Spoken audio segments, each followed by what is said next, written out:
Seems I don't think I recognise you. Not that I can't see very well anyway. How long ago did we come? We came a couple of months ago. Once. 6 weeks, was it? 6 weeks? Yeah. Yeah.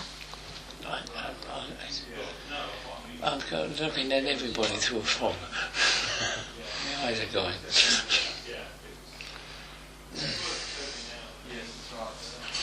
There you are, it's one of those things. My dad used to say the old age doesn't come on its own. Pardon? But my father used to say old age doesn't come on its own. Oh well, there you are, you see, it's just one of those things. It Indeed. goes along, as you might say. Thank you, sir, that's fine. Okay. Jolly good.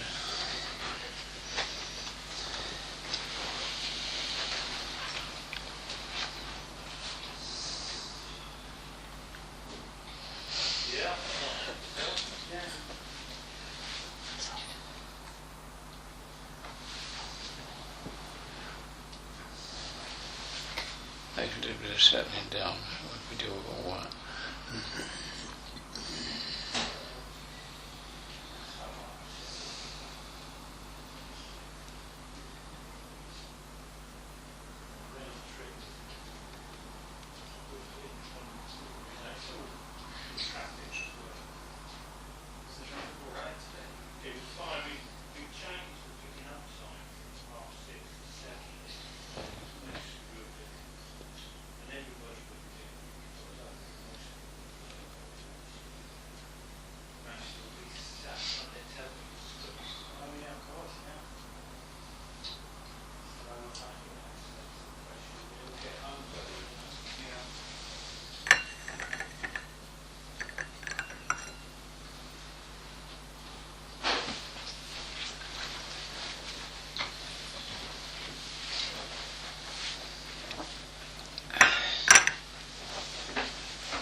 Any questions of any kind? Things need clearing up in any way. Alternative to things noticed in any way that are a little different. No.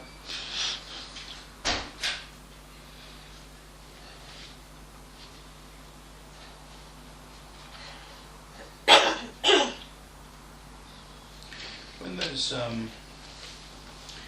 negativity from other people, Yeah. And sometimes it can be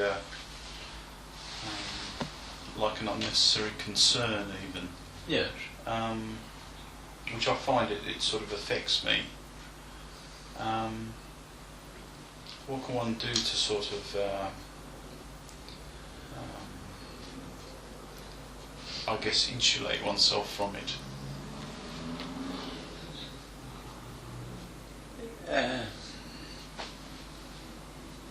You need to just think up a nice figure of 8. Right. Put yourself in one and them in the other. Yeah. You'd be surprised how it alerts the defence systems. Okay. You just need to sort of picture it in your mind and see yourself in this and that and that, and we've got this in between us. And it sort of alerts that sort of filter, as you might say, is what's coming in. Just a psychic thing, really, you know. Yes. Because it can get a bit lazy, put it that way. Okay. Russell, Yes. over here. Yes, I'll see you clearly. After the aftermath of Monday and after all the children being killed on Monday, how can I still carry on being caring and being empathetic without getting hooked in to what's gone on? Well, why should you be hooked in? Because it's children, it's parents, it's you're human. We have human natures. That's right. So, but there's so many other issues around it that I found myself, I'm usually very calm and collective, and I found since Monday, I'm more on edge and more seeing I think things. you find that's a pretty, I want to be empathetic. common experience, actually. It's a very common experience for people. But really and truly, it's just this question of an atmosphere of well-being. It's not specific to anybody, but it's there for all of us, you might say. And as you begin to tune into it, then you carry it with you as part of yourself. It may last 2 or 3 days before it passes, because your mind then grabbing at other things to take you away from it. Because it's your natural state, really. We shouldn't be all hot and bothered about anything. We should just allow ourselves to relax and just be and meet things as they come without any problem, if we could manage that. But we're trying to go grasping and chasing after things. Don't need it. It's all unnatural. Very much unnatural.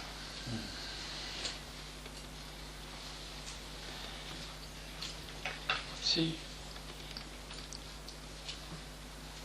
we cling, our mind, let's face it, clinging is a very deep-rooted aspect. If it weren't there, you wouldn't have a body. The cells clinging together make the whole structure, put it that way. So it's a very fundamental thing. And when it comes to the thought-minded side, it's just the same. It's got these little clingers. It doesn't matter whether it's an object, an argument, a concept, it clings like fun. And the more it clings, the more you have a sense of I am somebody, identity. Because whatever you're clinging to, you know it's not you. So that's not me, I can cling to that. But I can't cling to myself, if you see what I mean. So if I can cling to something, I'm a somebody clinging to something. The interesting thing about that is, all of this clinging is tension. Just to hold something like that is tense. You couldn't not hold it, because otherwise it would just fall out. Now, it's a very interesting thing when you come to wear it up, and you can experience it for yourself any day you like, as a truth. Physically, mentally, emotionally, you meet situations that one clings to, and it suffers. I think degree. A word here, a word there, I don't like that, it hurts, or whatever it may be. And it's uncomfortable, unsatisfactory. True? So it all needs identity, uncomfortable, unsatisfactory. Okay.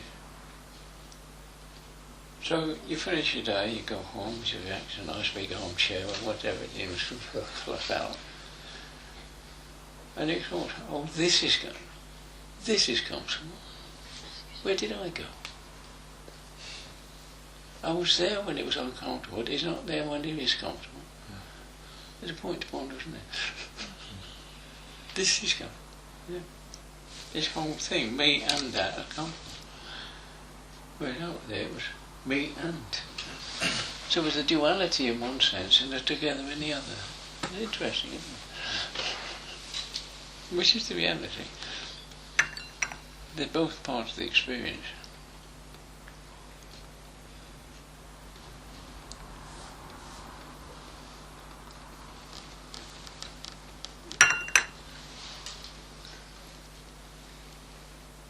It's contradictory in every way, as you might say, this business.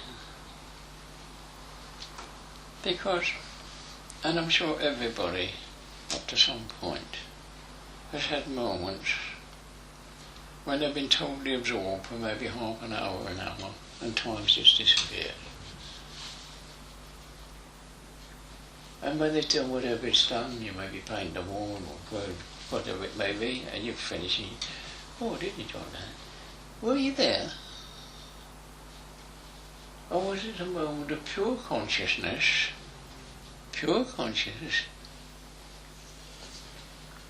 which was empty? There was nothing there. That's pure consciousness, empty.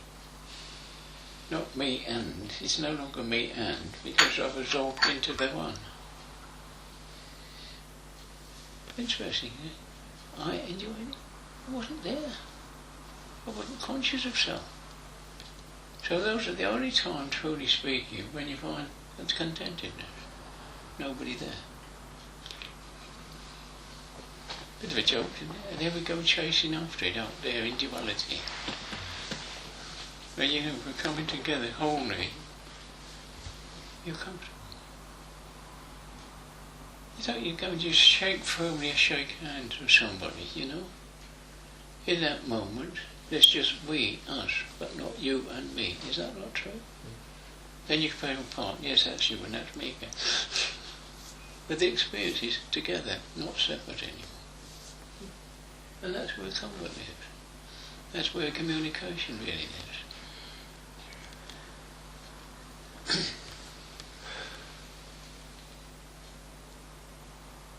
The thing about it is this. It needs to be looked at a deep level. You know, they don't know.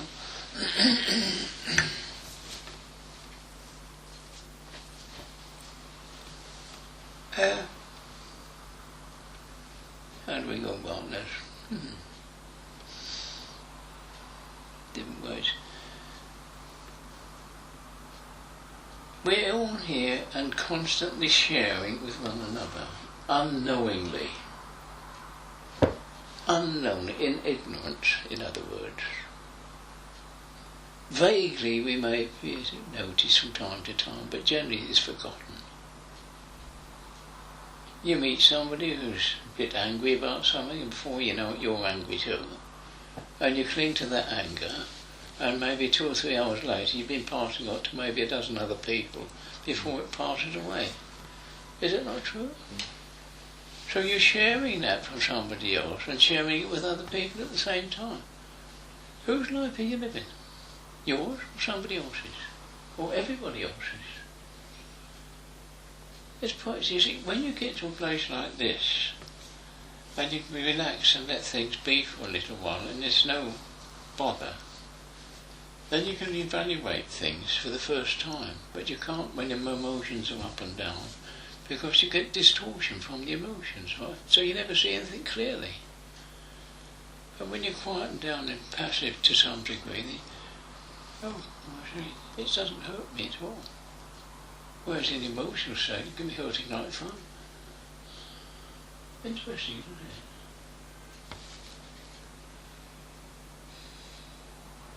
it? On that basis, I mean, a bit of my experience long ago when I was working, I used to deal with engineers in various situations and got to know quite a few, as you might say, you know. I've become old friends over the years. And one particular chap, he worked for a particular firm not very far away from here, phoned up and wanted something or other, and I said, I'll drop it off on the way home. So I walked into a shop, and there he was to get doing something or other. And he looked up and saw me come in. I said, oh, hello, you old bastard, where have you been? Now that would have been an insult in those days. But in the state of mind, it didn't mean a damn thing. It was a note of affection rather than anything else. It was. But had I been a bit stinged up, it would have been an insult. See the difference? So if you're emotionally involved with anything, you can't see clearly. But if you're not emotional, then everything's perfectly all right, not a problem. Why can't we have this sort of stay in this sort of easy-going bit instead of going up and down? We can take control. We can, if we so wish. But we've got to be very clear what's coming in and what it does to us. Therefore, I don't want to know about this. Leave it be. Not water on the duck's back. It won't affect me. As long as I can see it come in, I can stop it. But if I get my emotions and tie onto it, then I'm really stuck and I'll go with it. So you're talking about being That's as right. aware as possible. So you've got to be aware all the time of these things. You know they're there, but they don't need to come in here. And they don't. So this is taking control of your life. You can now live your life and not somebody else's. It feels. Well, it's not easy because you've got the alert all the time. It feels as though you could be in danger of kind of like cutting off and not feeling like the compassion. Well, there kind of is thing. that danger, but it might hit and miss sometimes, yes. Mm. But you still do not have to pick up those emotional aspects. You can still see the person for what they are. And it doesn't really greatly bother you. All you know is, and this is one thing you do know, if you look back in your memory, they won't be in that for long, they'll change. It's only a momentarily, or maybe an hour or two, or whatever, it will fade. Mm. Like everything, there's one of the things that comes back of the advice from the old sages. It will pass. Don't see it as permanent.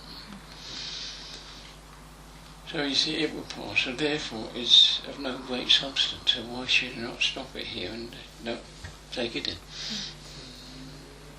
I certainly used those sort of attitudes and practices in my receiving the information about the bombing on Monday. Yeah. And dealt with it very well as a Buddhist. And it was really interesting. I was driving into Manchester on the Tuesday night, saw this huge electronic advertising board saying "We love Manchester," and that made me cry.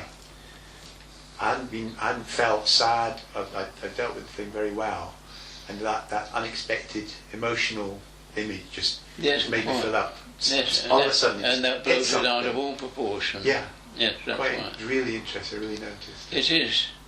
Where you get emotion involved, it blows it out for 10 or 15 times as big as it was in the first place. It's out of nowhere. And it's not good. It's not good. Didn't help anyone. See things as they truly are, and you find they're minor. They don't rate. Only that way one happened to us the weekend. It's a minor thing. It's not a major war. It's only a minor skirmish. But we make a big thing out of it. Obviously, it's a horrible thing to happen. Of course, it is. Nobody's saying it isn't, but it's not such a big scale after all. Were you affected by it? Was I? Not Exactly. So why pick it up and be emotionally involved with it? We're surrounded by people going on. This is one of the things being thrown at us all the time in your news, in every way, papers or magazines or news from the television, whatever, radio. All these refugees come out of Africa into Europe, I say, some of them dying in the process, getting drowned. All emotional stuff. And it fills people up with it. It's not a good thing. Not a good thing at all. Look at something a bit more healthy. Then there might be a bit of more better well-being going on. All you get out of this is a lot of hatred of what the hell am I going to do about this? Where are they all going to go? Well, we're going to be... It causes chaos. So look the other way. It's the way things are being done gently and done properly. Oh yes, I've gone on with it. Now I can be supportive, but you can't when you can 6s and 7s, can you? And all it's doing is keeping people fed on 6s and 7s. They can never make their mind up about anything. And that's so-called news. It isn't. It's depressing in every way and confusing. Have something really accurate that means something, and then I can go on with that. And you find the human nature is not so bad after all. There is a bit of humanity there after all. But with all this overload on emotion, it's not a very, very good thing at all. And that's the way things go, unfortunately.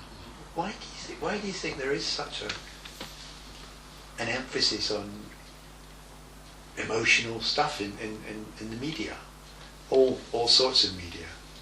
It's just everywhere, constantly going on about emotional stuff. Well, stirring up and stirring up. Quite frankly,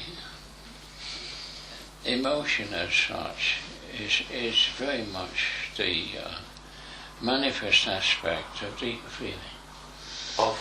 Deeper feeling. You see, emotion gives a drive to whatever is the concept of the mind may be. It gives a drive to do something about whatever it may be, depending on how heavy it is. This is what anger in particular, you get so speed up emotion, it will drive you to kill even, which normally is so beyond anybody's concepts. You see? It takes your will away. takes it into deeper ignorance in that respect. So, but underlying, and here's a point to look at, what means more to you, the way you feel inwardly or the way you think?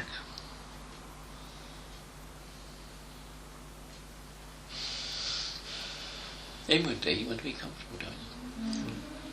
So this is not emotion. This is something beyond emotion. You see, so feeling is the thing that matters, because this is you as you live. Emotion, as it is, I've assumed, this is how, well, it is to some degree, but it's on falsehoods. If you see things truthfully for what they are, there's no emotion of ours whatsoever. But how often do we see things truthfully? Very, very seldom. And so we get false ideas.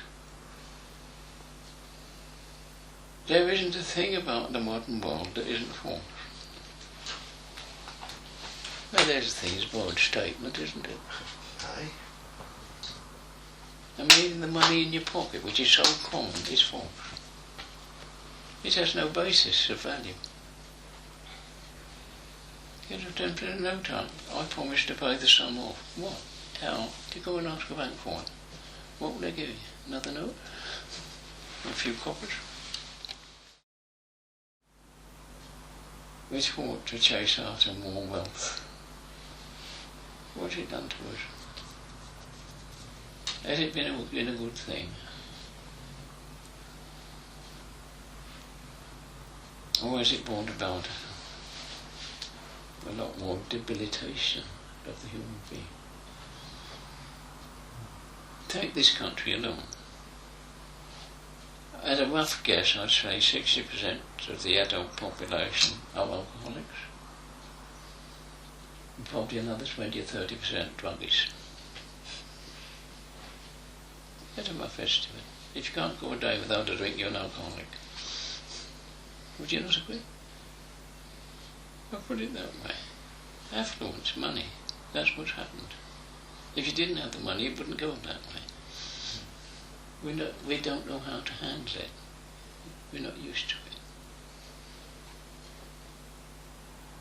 I'm not saying you have to live in poverty or anything like that. Reasonable comfort, obviously, but why chase after more when it's only going to improve? Invest it to make it work for other people, yes, by all means. But to blow it all the time and waste it, that's a different matter. So it depends on the quality of people, and it's bringing them down instead of up. So it's not necessarily a good thing. And the thing we're all striving is a bit more of this, a bit more of that. Do you really need it? Don't have to live in poverty at all. Live quite comfortably, it's okay. But do you need any more? It's like these things. Do you want gold ones or just China ones? Well, this is infinitely better than the tin mug as we used to have a long time ago. Yeah. It's quite adequate.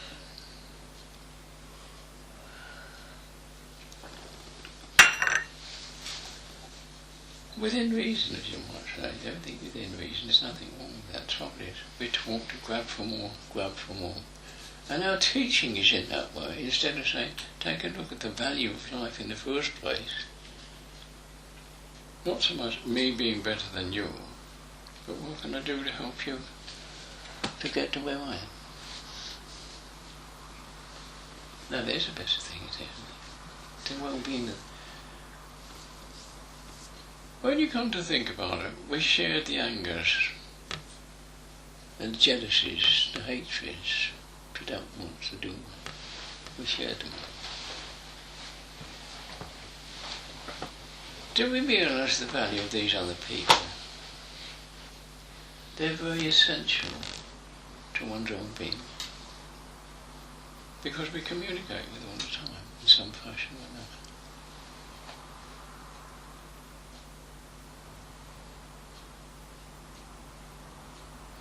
Is it not better to feel at ease with one another than to be at odds with them?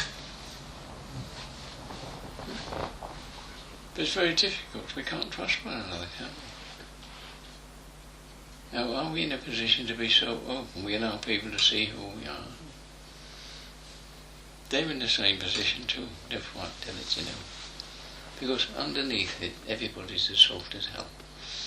They put up a little shell like a crab all round them, say, I'm a toughie, don't touch me. It's not your basic instinct to nurture, to care for. It isn't it? But you have to keep away from it. If you follow your basic instinct to nurture, to care, to be care. If somebody's in sorrow, do you not pick up their sorrow? A little child does just see something in their mind, goes brilliantly, and you're exhilarated with them. Just like that. So you're sharing these vibes as well. Not just the worst one, but the better ones as well. They're all on it. Is it possible that everybody else is a mirror of what we are? If I'm angry, I give out anger and all you not to throw anger back at me. Fortunately, I'm not. I'm at ease. I give you ease, and you throw that ease back to me. So you identify me for what I am. Or confirm it. Is that not true? So they're very useful for me. When you look at that, in the worst, I don't want to know because of the bad vibes. Well, what about the good ones? If you give out good ones, they'll reflect the good ones back, and perhaps they can begin to take up some of the good ones. What's the point? Learn to live in a sense of contented well-being, and like this lamp, when it's light, it gives light out. So use vibes go out like that. You don't have to direct them to this one or that one. It's there in every direction. Same as your anger, where it's in all directions. So this does. So wouldn't it be better to live your world around this little bubble of well-being that others can enjoy it to some degree as well? What you give is what you get. You're uncertain, you give uncertainty, you get uncertainty back. Be a bit more positive about the better qualities of things and give that. But live them, you give it automatically, because that's the nature of the beast. When you get angry, the blood gets heated up and that heat goes out there in anger. When it's cooled down, it's nice, cool, gentle breeze comes in and that goes out instead. Try it and see. Make sure it is there. Live it. All you have to do is live it, and it happens for other people as well. You say, oh yes, I'll do it for the rest. Yes, of course I'm doing it for the rest of the world. That's what I'm here for, to serve the rest of the world. There's a thing you don't recognise. You see, you wearing shoes there. Where'd they come from? Where did trousers come from? Where did your jump come from? So halfway around the world, possibly. The food you eat, halfway around the world. Somebody's transported it, somebody's produced it, and it's come to you. You put a few quid over the counter when you buy it. So you're servicing them by giving them money, and they're servicing you by giving you the goods. Is this not servitude? Unknowingly, because I'm working, I'm not being a servant. That's a dirty word today, servant, isn't it? It's truly speaking what we think, to service the rest of the world around us. And they to me. The two-way process. That's what trade's all about, isn't it? The world lives on trade. But we don't realise this aspect of serving one another. We don't like it, it's a dirty... Clean it up. Because it's a noble thing.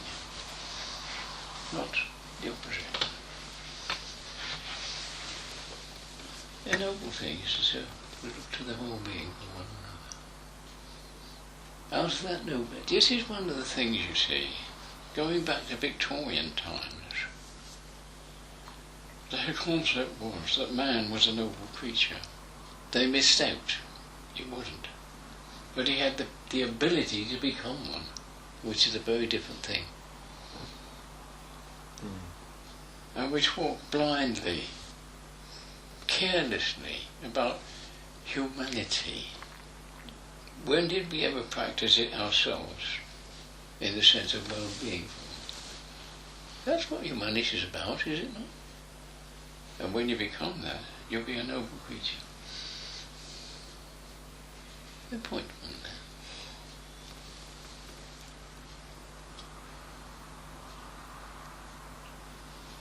And reaching that kind of nobility,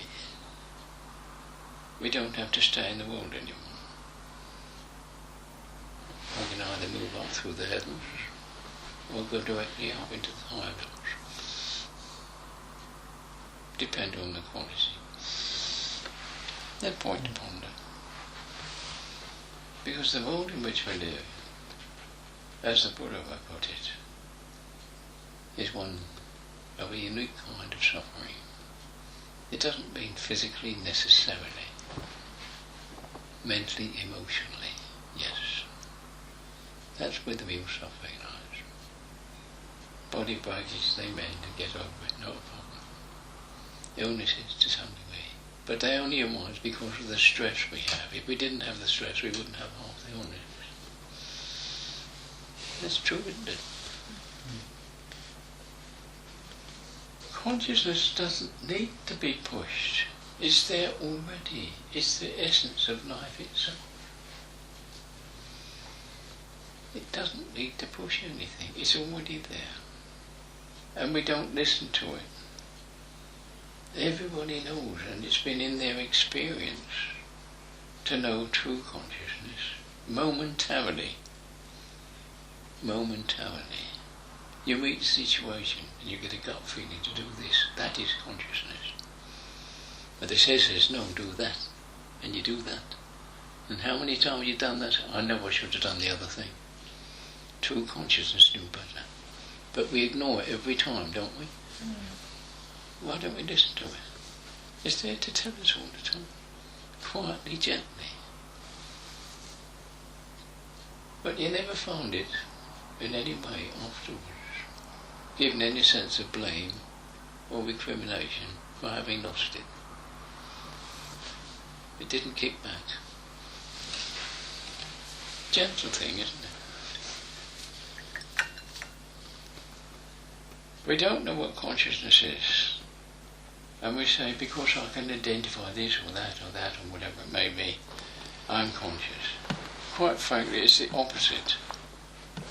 The more I identify things, the less conscious I am.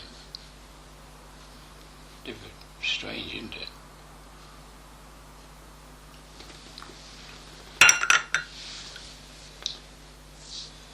Your eyes, organs of consciousness, they see. Like a camera, they see everything that's there. Boom. In this room, everything there. Chairs full, chairs empty, whatever, table, yeah, whatever. They take everything in one glance, do they not? That is the true conscious experience. But you identify that ball on the table, where's the rest of the room gone? Not there, is it? Just that ball. Station with your thought mind. It pinpoints something and therefore it loses the consciousness of everything else. And so it does with everything else in the same way. A little bit here, a little bit there, and you miss the rest.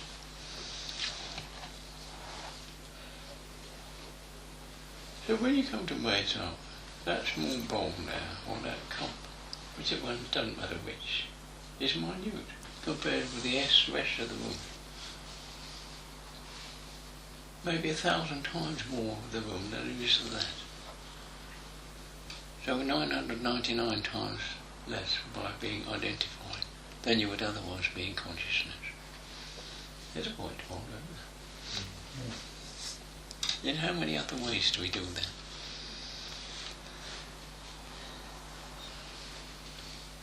Little things to ponder.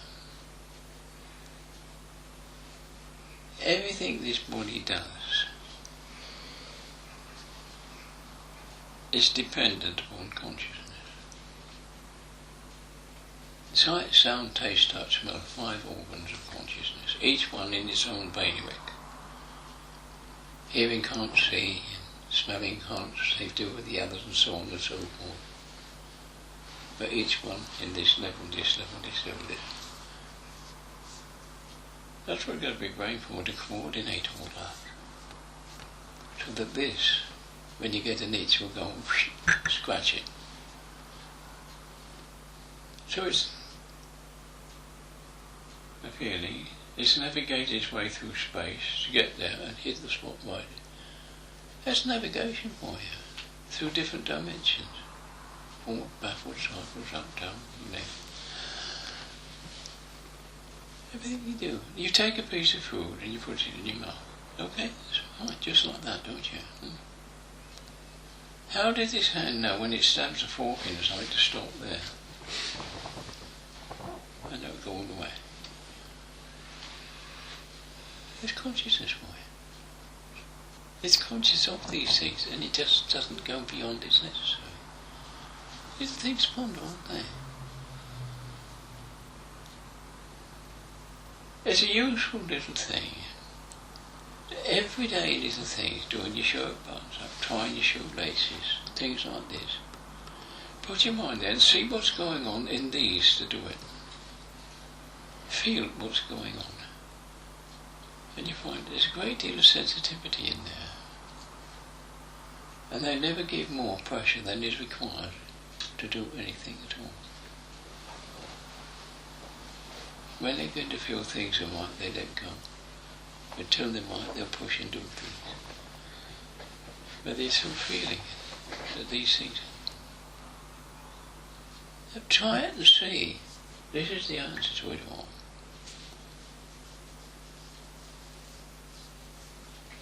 There's so many things you do in a day. One of the things is, they're these things, you know. I don't know if you ever get round to washing them up or doing things like that.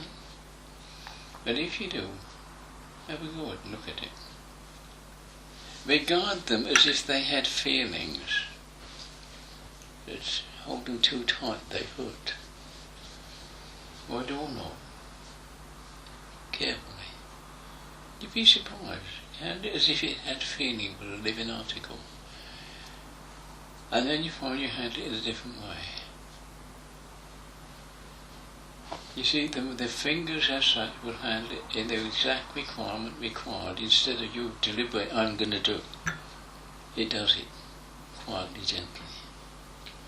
Now pick a feather up, you can feel it. Once it feels the quality of that, it will put it down without doing any damage.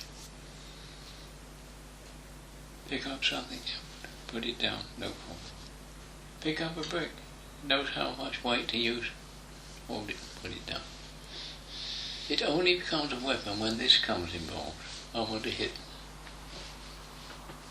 But when it's just gentle, all it wants to do is to see the nature of what I'm dealing with. The nature of what I'm dealing with, and I know how to handle it, because it is no separate from my own nature. If I bump it, it bruises, but I also bruise. If I do it gently, it caresses me. Huh? Yeah. Caress it. You get caressed. Yeah. So what you do is what you get. Have a look and see if it's not true. Funny little things, I know, seem nonsensical, but play with them and see what comes out of it. You see, that when you're gentle, it starts to caress a bit of what he sees. I love to do that, you know. It makes me feel good in here. I'm giving a bit of well-being to that. And I've got well-being in here. I care for that. I get a good feeling here. If I pass it about, I feel, I'm not too good about that. Is that true? Be careful how you handle things. Gently, as if they had a life of their own. But when it comes to these things in particular, there's 3 ways of looking at it.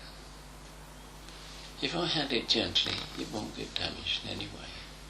It will last a long time. If I damage it, it cracks or chipped or whatever. It's not going to be very healthily very good. At the same token, it'll need replacing sooner or later because it'll break. So it means by looking after it, my health is better because it's now clean again. It doesn't need replacing, it'll help me pocket so I don't have to worry so much to pay for it. So 3 ways in that sense.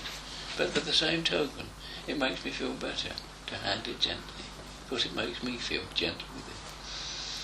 And is that not what you're looking for in the first place? To feel at home in here? Did you, by chasing after something out there, did you ever feel good about it?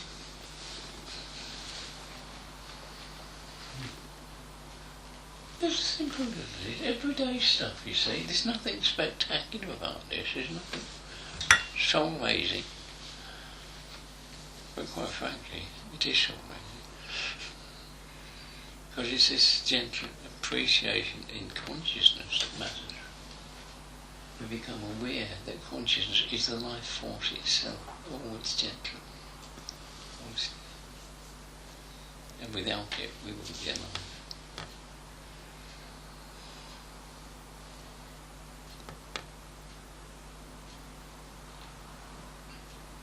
Now, there's a little thing you see, look at the body and say, that's this person, that's that person, this whatever. Is that true? Now, here's something to be taken a good look at. You see people as they are alive, it's one thing. I hope at some time you've seen somebody who's died, and that dead body laying there. I hope you have. Because there's something to be learned from that. You look and say, there's a dead body. Yes, it is a dead body. It's inert. But the immediate thing that comes to mind is, they're not there. That's true, isn't it? They're not there. But there's a body there. Who do we look at when we see a person? Do we see a body, or do we see, in actual fact, a personality? Now there's a point to ponder. A personality implanted upon that body. Is that what's there? It's not there anymore, but it's still, whereas that impersonality was alive and vibrant. So it's nothing to do with the body at all, you know. It's moved on. It's a thought.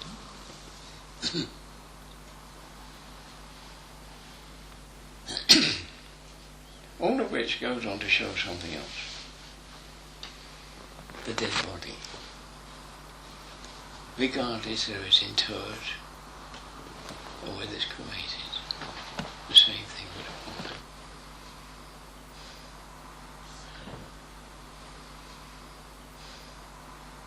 It becomes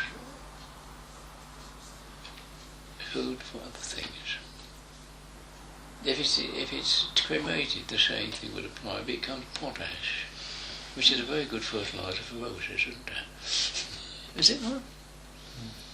And the body itself, it breaks down. It's like a tree in the forest, it breaks down. It falls. All the fungi, little insects, whatever they may, all come to break it down into soil. All of it producing more life. So in every way, life continues, even through the so-called deadness. So there is, truly speaking, no death. Merely change. Now there's a point to ponder. It's just change, but no death. It's deathless.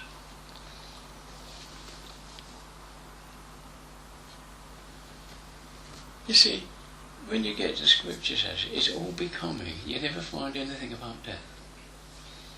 It's all becoming, to grow, to grow, to grow.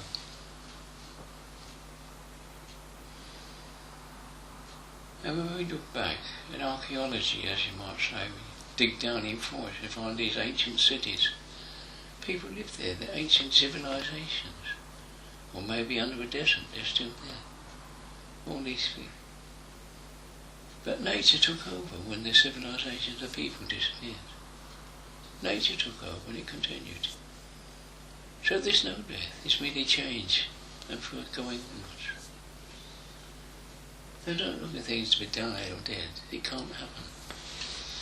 It's just a change taking place and the life essence still moves on.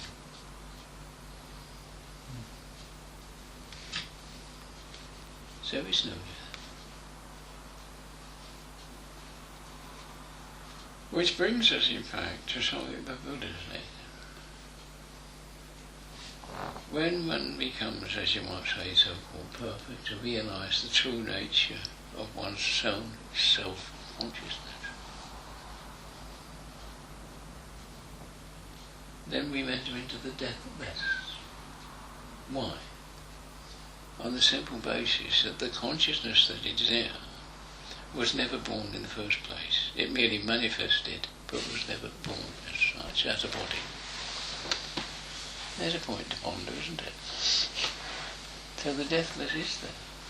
That's why it comes to my body, this body dies, another body, this body dies, another body. It's all part of a learning process.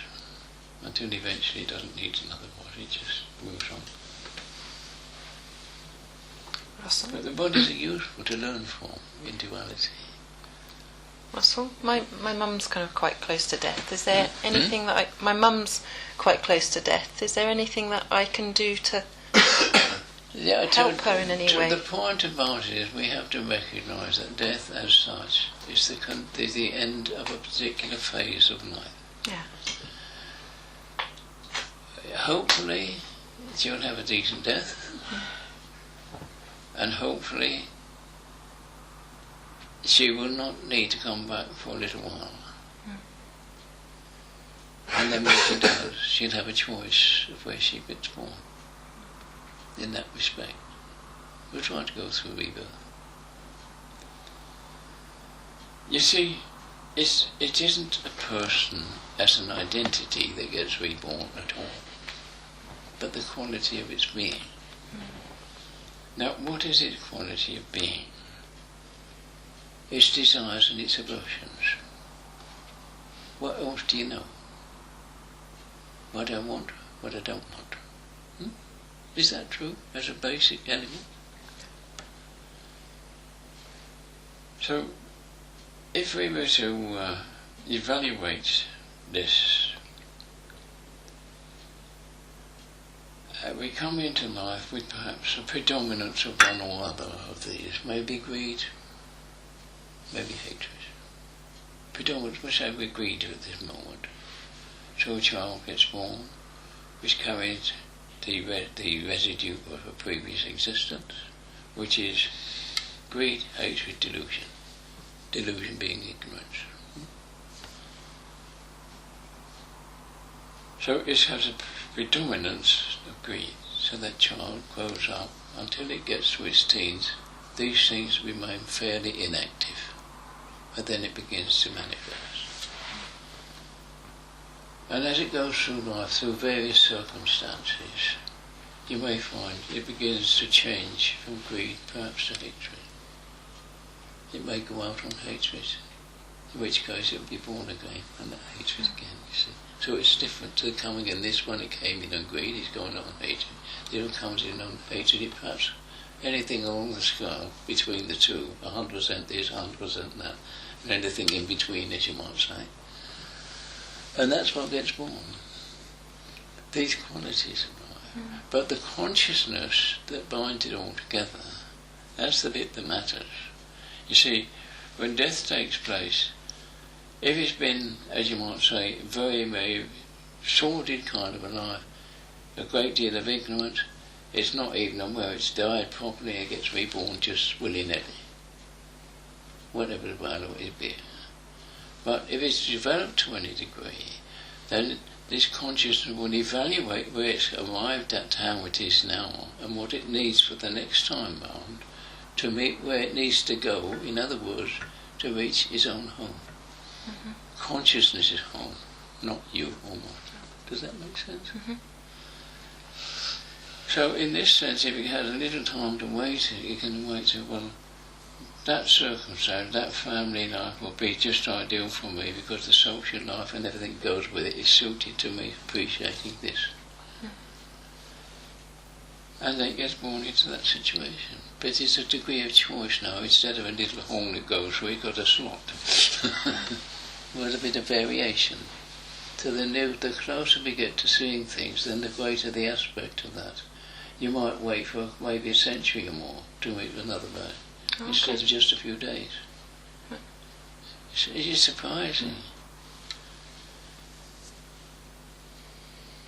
So there's a big variation. You can't see immediate rebirth. It is to some things, but in others it can take considerable time. And that is one of the better things to hope for. Because then there's a choice of that progression to the point where in fact it doesn't need to be born anymore, but moves up through the heavens. Or failing that, go directly up into the higher realms.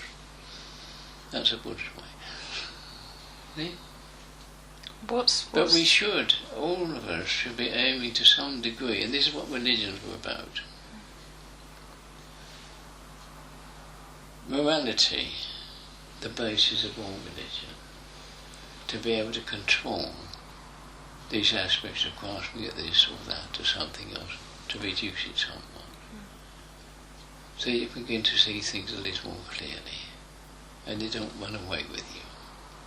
So this is the key to it all, to learn to control your desires and your aversions. And as you do, just to hold it back. It doesn't say to stop it off immediately, because that would be fate and you wouldn't know anything then. You'd be lost. But because you adore it, you begin to study the nature of these things and how they take over, unless you can prevent them. You see? And this is where the consciousness arises, begins to see its underlying motivation, not your personal one, in a way, the mundane world. So it really, if the consciousness desires to go back to where it belongs, which is the huge aspect of the world as we know it, everything arose out of the emptiness of space, and that's where consciousness wants to go back to. Eventually it will get there. The strange thing is, this is only a form of manifestation that is taking place here, because otherwise that consciousness is still complete. It was never changed. That's a bit the thing we can't understand. It's beyond understanding. The whole is there, still, even though we see separate things separately. Because we don't appreciate our own consciousness for what it truly is. In this, it's a bit like an iceberg. That's a physical thing. A little bit seeing above the water, or it can be huge as far as that goes, but the bit that's under the water is even more huge. Follow? Now the same thing, the little bit of consciousness we use here is nothing to the entire consciousness that is out there through all other realms of existence. If it were not so, we wouldn't be able to appreciate the qualities of caring and loving, because there is no such quality in this world. It's total duality, bashing one thing against another. No kindness, no caring. But because we have our roots beyond into other dimensions where these things do exist, then we can learn to nurture, to care, to love. And it comes up spontaneously every now and then, doesn't it? But it's not thought, is it? Totally different to thought. This sort of instinctive thing to want to think things grow, to grow better, to nurture life of all kinds. That's our basic nature. That is true consciousness. You see? That's how it all came about. We're wanting to show more and more. As a wholeness, it will do that. That's why it is. It will continue for a long, long time. It's a consistent cycle. But as it is, we're stuck with the little bit we have. the apparent reality of the world in which we live, physical world, I say, which they're all right. But is it real? Do we really live it? No. You're living your quiet, gentle feelings underneath, and they're not physical at all, are they? They point to one. Here's a little thing to look at. There you are, sitting around here, quite relaxed to some degree at least. Relaxed to what you would normally be. And your minds are to some degree at rest. Yes, they are. They're focused, yes, but they're not busy thinking, are they? You're all focused on what's happening next, or in the present. That's fine. But is it possible to think of anything untoward, to hate anything? Or is there anything you would like to get rid of in any way, or to care for that isn't already there? You can't think about these things, can you? Because thinking has ceased temporarily, because you're focused on what is here, and it's peaceful. Huh? And what did you do to get there? You come here, you sit yourself down, relax to some degree, and you become focused on what's going on. And that's all. But it drops away all those other things, all those conditions are gone. So now you can, whatever's said, you can evaluate within your own experience whether it's true or false. Is that true? You can, can't you? And is there anything I've said that you couldn't evaluate within your own experience? There isn't, is there? See, we all share the same thing. We live the same lives. But we don't recognise it. We see it, but it's different in the world. But in reality, in consciousness, we all as well. In the quality of being. That's why it's so comfortable. That's why it's so comfortable for the moment.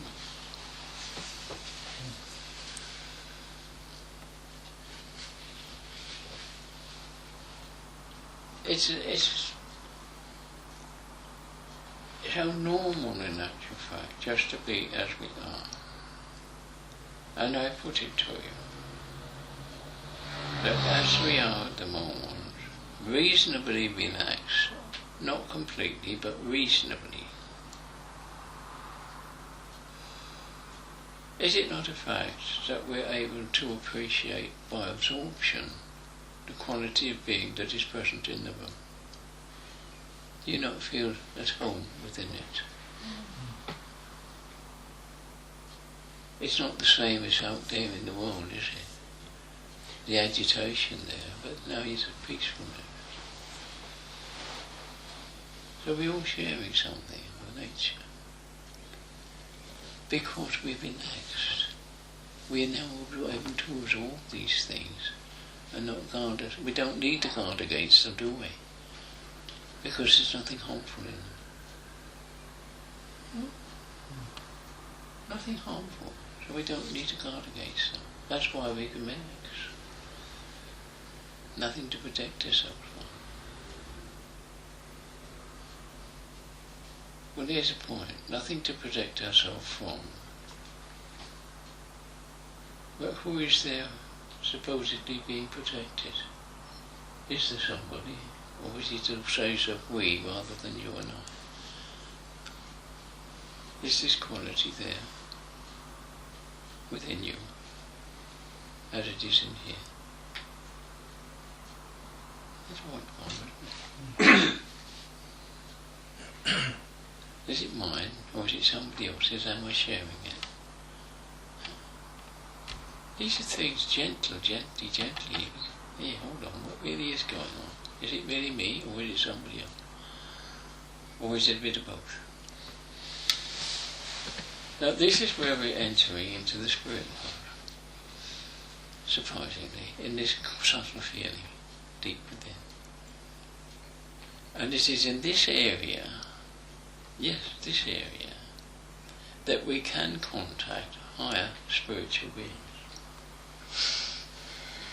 And they us. They're quite willing to communicate with us in their quality of being. Only too glad to do so. But it's only our tenseness that shuts them out. When we get thoroughly relaxed, we can find we can communicate at all levels. By feelings, not by words. So when you feel thoroughly at home in it, you think, this isn't my normal way of being. But it feels so much better. Is that true? It isn't. It's very gentle. But there's a reality there that needs to be observed. It's there within you when you can relax completely. Little voice one. Then absorption takes place of the elements that matter most of all. Because they're not solid. They're not like salts or physical things. Their qualities would be almost without form or shape or size.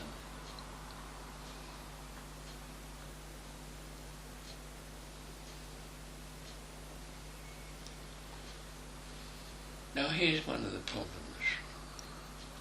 We think we've been taught to understand, and we taught to continue, keep on thinking about being able to get to know. You can't get to know through understanding. You can only do that through this basic feeling. We have to see that knowing is experiencing, and understanding is all around the edges, not really touching into the sector experience.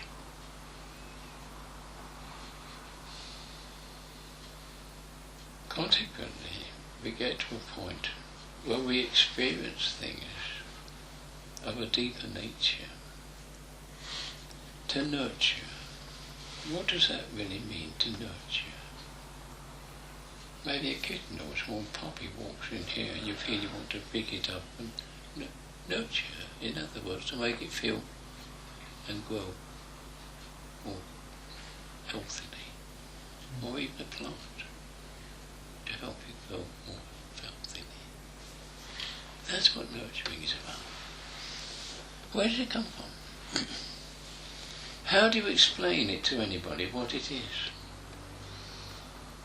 You couldn't explain it to yourself. What is the quality of nurturing, or loving, or caring? And they mean so much. To care for this one or that one, whatever it is. How do you explain that word caring? What does it really mean? Is it something separate from me? Or am I totally involved in it? Am I the quality of caring? Am I the quality of nurturing? Yes, I am. That's my true nature. That's where we have to ask ourselves when we think about things. You think in a rigid way, this and that, and so here it comes again. I don't really want to know about all that, but I don't understand it. Now there's another little thing. Understanding. Understanding in the world, whatever it may be, cheese making, engineering, a bit of carpentry, whatever it may be, a bit of knitting, you name it. Understand what's going on. Do we? Unless it feels right, we can't understand, can we? If you feel uneasy about it, you think, I can't understand, I've got to find a bit more about it. Is that not true? So these deeper feelings include regulation of your own thinking, and yet that's the be-all and end-all.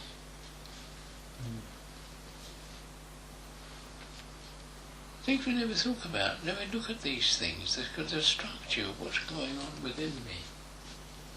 And it is a kind of structure, isn't it? If you like to use that. At least you're sort of guessing at times until you get to... And then it dawned, oh, this is what it's all about. But you couldn't put it into words of understanding. And you couldn't explain to yourself how or what it is. But you know. And besides, the same way as if you get finger caught in the door, and you know what. Now, there's a little thing about that. You know what. Nobody can ever take it away from you because you experienced it. Is thought the same, or can we be brainwashed into thinking something else? That there's thought. So it's only relative with the time and situation that we can be changed from this to that. That's why brainwashing is taking place all over the world today. And we've been brainwashed into thinking that thinking is the most important thing of all. Quite frankly, it's the other way around. Deeper feeling is the greatest thing of all. Because that's where you get released from this world. The inner feeling. Come to know it and identify it within it, in which case there is only the quality of life and nobody having it. That is one. That's what humanity is about, in reality. For the moment, there's enough to think about. But I think we'll have a cup of tea, shall we? That's a good idea, isn't it? Much better idea, isn't it? Thank you very much. Goodness gracious. Herbal teas. Whatever comes, please. Thank you. Nothing hardly refreshing. In the meantime, you can well over things that have been going on so far. As a man, they not be.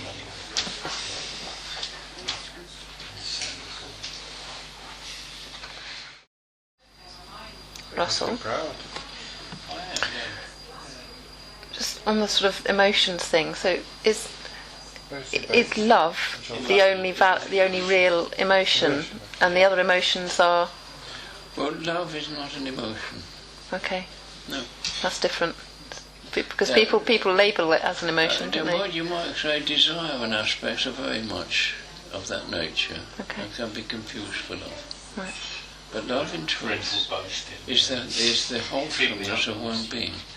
Okay. As an overall thing. It's not something between you and me, but general, like the sun shines on all. So love is there for all, and is not selective. Okay. The desire is selective, as you might say. But if it's so lovely though, all things are come within that. A cat, a dog, a person, a tree, a vertebrate ass, whatever it is, it's all part of the love aspect. Okay. It's a recognition of the wholeness of being. Does that make sense? Yeah. It's something totally, utterly different. And it's not a quality anyone can create, whereas desire can be. Okay. So which is that we call what we call love. It's a sort of attraction to you or me, whatever the case may be. It's not that at all. It's something far more general. Okay. Yeah. And that's one of the snags about these things. We misuse words.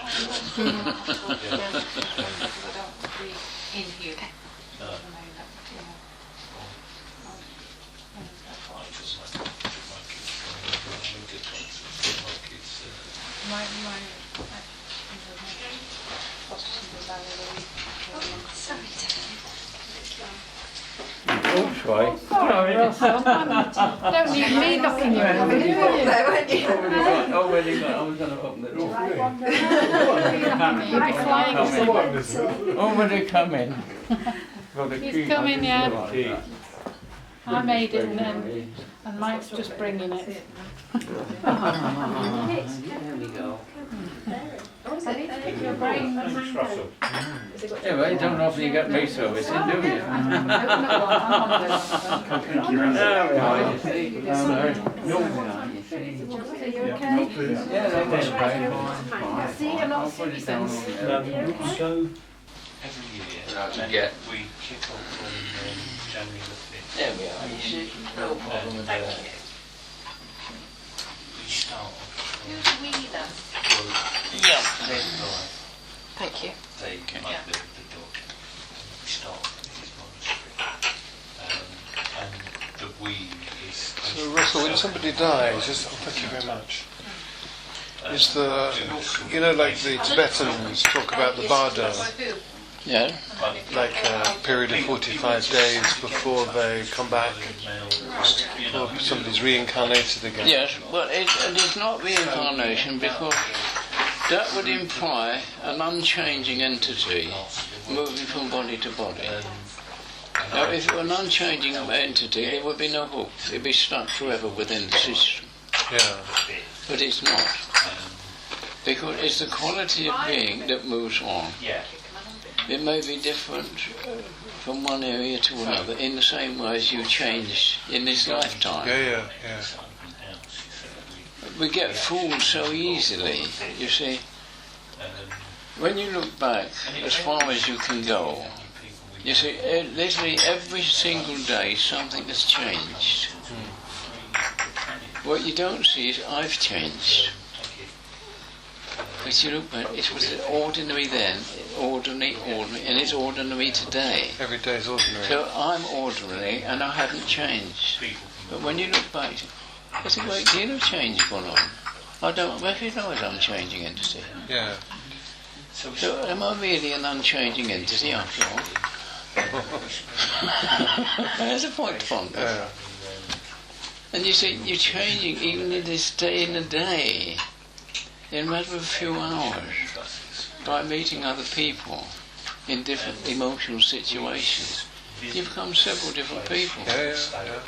You do things in anger or irritation that you wouldn't do when you're calm. Yeah. I wasn't myself. Who were you? Yeah. A good point, you see. Yeah. So we're constantly changing. Which is me? You don't know. You don't know what you are, or who you are. You haven't a clue, because it's constantly changing. Yeah. So we say, this entity. So which part of one that moves on to the next life then? So the quality at the point of death is the one that gets born again. Okay. So the moment of death, if you're At angry, that point, then yes, because that's the accumulation of whatever was there, whatever it might be. And then But is it the same as what he got born with? Yeah, could be. So it's a different person. Yeah. Can another person help somebody who's dying? When we can become established as this and not changing all the time, then we can say, oh yes, this is me. But until then we can't say that. Yeah. Can we help other people who are dying by wishing them love as they die? It always helps. Yeah. It never fails to help, some degree, though it may not appear to be so. Okay. You can't know what's going on with somebody. Sorry. It's okay. But usually, people are affected by what is happening around them, the quality of life around them. So they can't appreciate it in terms of letting you know. Yeah. But it can and does help a great deal. Half the size. And even if you're not with them, can you send them love when you're at a distance? It helps to slow down the emotive aspects, unsurety. When you feel more secure, because you're feeling at home, then you can pass through gently. But while you're at 6 and 7, it's not easy. Relaxation. And is it possible to help people, even if you're not, if you're like hundreds of miles away? Look, can you wish you them don't have to be there necessarily. Yeah. But if you can bring them to mind within you, and picture them within you, and see them as near perfect as you possibly can, and then let them go, it will help. Okay. Surprisingly. regardless of the state they may be in physically as such or mentally. Do that, and then you find it will help a great deal. Thank you. The one thing that you can be sure of, in whoever it may be, in whatever condition they're in, underlying that condition that we're looking at is a pure consciousness. Perfect. So that is after she... Bring them in, see them as perfect if you can. Yeah. And then let them go. And don't cling to it anymore. And then you find it will help enormously. Because you're touching the very core of their being, not the surface. Not all the waves and the turbulence. So you're enlivening that bit to show through, rather than plonking something on top. It's like putting a plaster on a body. You see, it's not doing much good. Do it from the underneath. And I just smiled because I knew that and then the dead one. And they started crying. See, we're all concerned about the surface of things and don't really look at the underlying And I can picture it. aspect, and it's the ones we need to look at is the underlying ones. And we can begin to dwell in them once we begin to appreciate them for what they are. Because you can always live peacefully there, where there's always agitation in the surface. Always agitation. And I can picture the bell going down on the corner. A lot of competition of people. Just you get off the train and everywhere, just walking, so everybody just adjusting, not to touch each other. It's like I'm walking that way, I dare you to. That sort of I'll never forget the last time I was in London. I got off the train in Richardson Street and across the road to go to the hotel. I tried the normal walking stick trick. But in the countryside, you just sit across the road and you have a walking stick, people will slow down and you go, oh no! Yeah. I'm not saying I nearly got run over, but it's definitely not going to be a problem. Also, if people fall over, they just stay falling. People need something, they'll get up. Go for it. And it's a place where it's true. he's wanting to sit in a little shed, a little memorial to.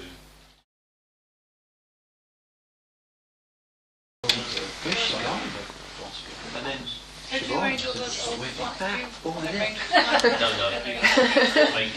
Easily confused. Please. otherwise.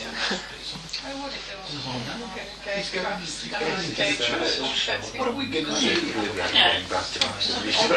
He's getting up to speak. Go on then. Thank you. One day you'll pick me. I've never been picked yet. Take it as a badge of honour. You'll never pick me. They don't need to be pitched. You're doing all right as you are. There's us that really need the help. I just think that I just blended in from the day I came. I'm just... So where you settled back into that sofa, I you know, kind of... absolutely. And you even wear the clothes to blend, colour to blend in, you see, that's why. The first time I came was when the lady from Glasgow came, wonderful lady who's now my friend, and I sat in the chair over there, yes. Yeah, I'm in contact, she shows me regularly. And I sat over there and Russell came to sit there. And that was my first visit and I still... The other thing, if you do blend in too much, because his size really, that's why he takes people next door, so he can sort of... See them. I bought Douglas twice and he's gone twice now. Was it? Not bringing him again. No way, yeah. Thank you, Wood. So, it does sound absolutely amazing.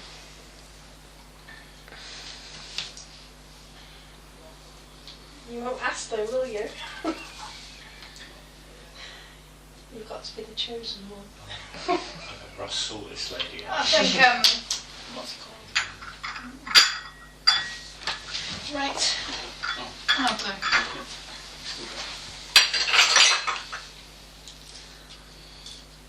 Dare I? Luck. Yeah. Do you know what he says? When you pick it up, treat it like it's alive. You're coming to sit down. I do. I have to because I've got this channel set like this. I wait till Friday morning to clean, and I do that. And I've only broken one. I think you've hurt its feelings. I think it was already broken. I think it was super glued myself because literally the handle came off in my. She's not the softest. I'm not the softest. Do you want to pick it up? I'll pick it. You pick it up and then we'll have everything else. Come on, miss. I'll help. Did you want that over a cup No, of tea? I've already had another one. Are you really sure? That's thanks. Watch me go and drop it then. Oh, well, as long as it's you and not me.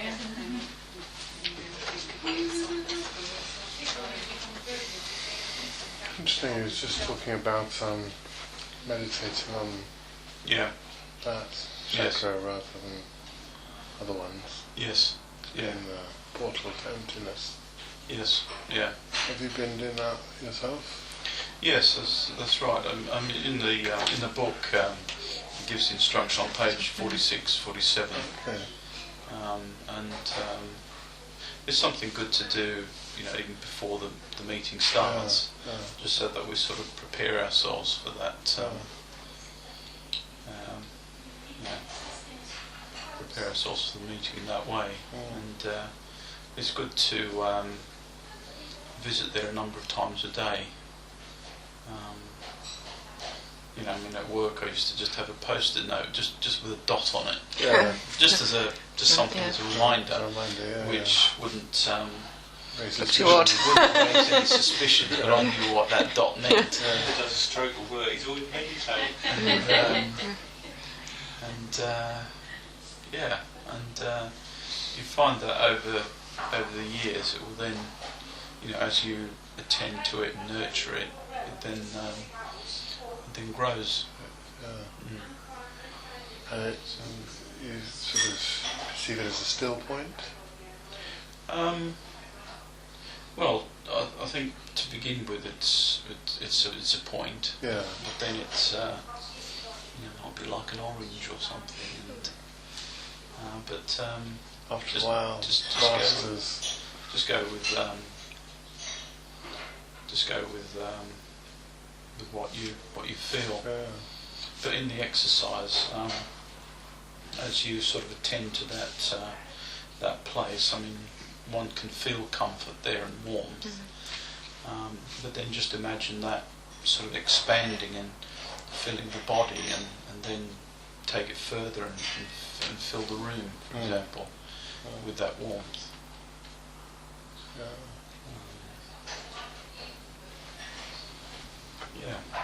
So, what did you say? A portal to emptiness. Emptiness, right? Yeah. That's how you feel it. So it's uncoloured by that stuff, uncoloured by that stuff. Just nothing goes on there. Yeah. Yes, and as it sort of expands, it sort of pushes all that stuff away. Interesting. And is it coloured at all by some? I've heard other people never practiced it ever. I've only tried to focus here, so I've never gone that low. Yeah. But some people I know have said that they're very blissful when they've Yes, that's right. There Yeah. a lot of bliss comes up. I mean, we sort of. Normally we think of the heart as the place of warmth, but when we start there, we get underneath it rather than from the head. Yeah, sinking down to. We get from underneath and go up into the heart. So sometimes it talks about the heart having an opening, and the opening is underneath. Okay. And so the well-being from there goes up into the heart, and then upwards.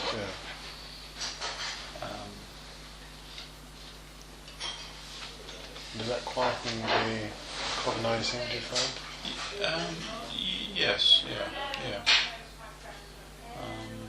So the morning when you sort of come out of sleep and sort of firing up of the old thought process. How's that? Well, if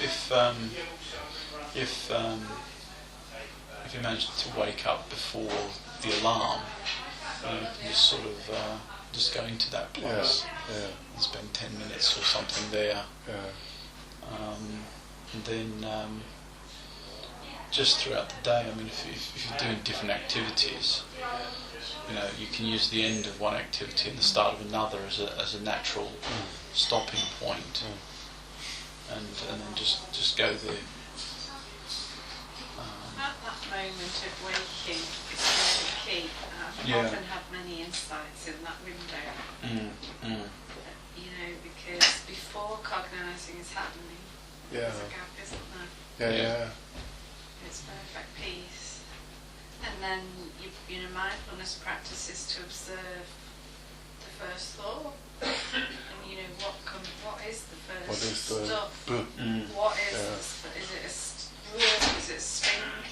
Is it a sting in the legs and sort of axis, or is it a thought? Because even when you notice that first gritty vibration, then you're noticing is the space. Yeah, you've got the space before it, haven't you? You know, by definition. And then if you can just build on that, you've got that peace. I mean, really peace. And it's not unlike it's what was quite almost unique teaching. It's not sitting there and working at it. It's to find just a natural gentleness about yourself. Because if you're that, then that's it. And then all the hardenings are softened. It's like the sugar cube in tea. Dissolved. It's just dissolved.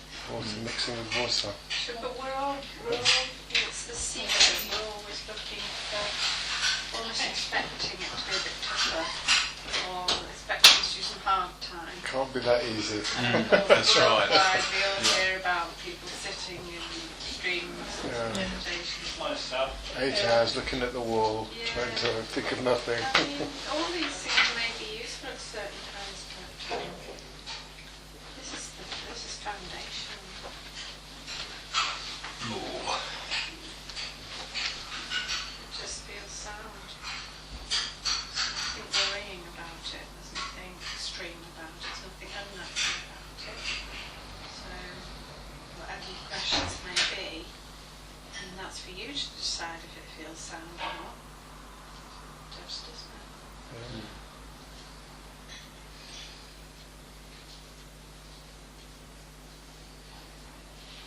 I was thinking today when I was walking that, because my daughter had friends at the concert, so it's been a bit of a rocky couple of days, but I was thinking, even when times are a little rockier, this work continues, and its spirit's so close, in fact it's even closer almost, and it's these interfaces with life that give us that opportunity to see where the work still is.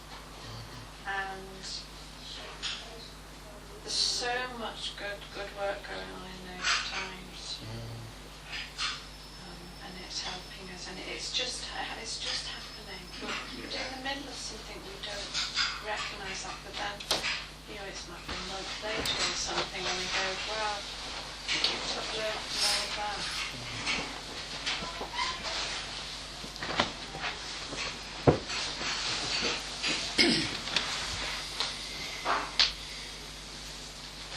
Good education for me.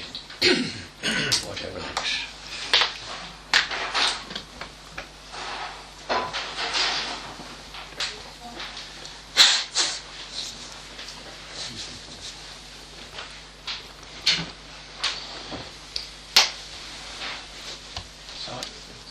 The main thing about all this is not to be too serious. If you get serious, you get bogged down, depressive. We don't want that. Bit of humour, light-heartedness, openness, then you get absorption. You absorb things into your body as much as through your head. little things to notice, you see. But don't worry, forget it. It's a bad habit.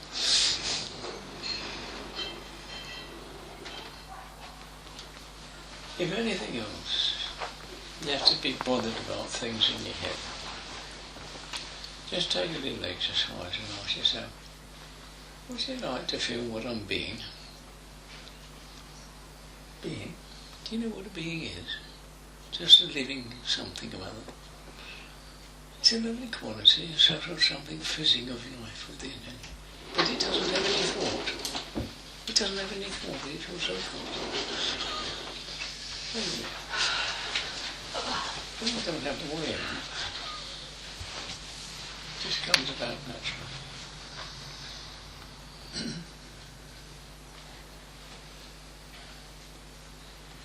You see, all this training of thought, ideas and whatever the other rubbish. I know we have to live in a world of it. There's no way we're going to get out of it until we finally depart. So we have to take part in it, but not be attached to it. That's the difference. Evolve with it, because we've got to get a living out of it, whichever way it happens to be. Get the wherewithal to buy your food and drink and pay your rent and goodness knows what. You have to take some part in it. But you don't have to make it the be all and end all. Not at all. Learn to live in your underlying feelings. And quite frankly, they mean far more to you or I than all the thinking in the world. And one of the things you have to recognise is this. Whatever information comes in through any sense at all, a bit like your food, it has to be digested in experiencing rather than just thought. This is why this modern age of instant communication can't work, because people can't track it that way. Or getting questions and want an immediate answer, you can't do it, because, or at least you can do it, but usually get it wrong, because you haven't digested it into the system. But when you do, maybe 2 or 3 days later, oh, that's what it should have been. It takes time to experience it and then come back into thinking. The old-fashioned way of using letters was much better for communication, because you had time. You received a letter, you had time, a couple of days to read it and digest it and then come back with an answer. You usually got it right. But today, immediately, I know I've met this. I met it when I was working. And I used to tell people, leave it with me and I'll come back to you. And I did. And it usually got it right. So they learned to trust it after a while. They were prepared to wait a little while to get the answer. People do respect that when you get it right. But quite often you say, you said this, you said that. Yes, I did, unfortunately, but I speak differently now. It's the way it is, you see. But recognise this is the way the process works. It's come in here, go down here, come back up, yes, you got it. But come in here and out here, no, it doesn't work. Play with it and see if it's not true. If it is, take a little more time. If necessary, give me a little more time. I'll give it a bit more thought. Then you find you get it right. And they'll respect that. There's hardly anything that needs that immediacy. It's just a habit of got it, have it now. Or yesterday, if possible. That's true, isn't it? That's what today's all about. Trying to get it doesn't work that way. Bodies can't work that way, beings can't work that way. They take time to evolve, and therefore they take time to deal with things. You have to recognise it and go along with it. It's no good trying to overrule it, it won't work. All we get is dissatisfaction. Not a healthy thing. The very thing we're trying to get away from is dissatisfaction. The way to that is to be more relaxed, and if we don't strive to do things, do them more gently and carefully. That's what mindfulness is about. To be fully conscious of what you're doing in the moment of doing.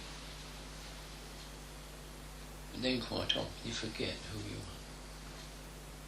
Because you're so busy with the doing.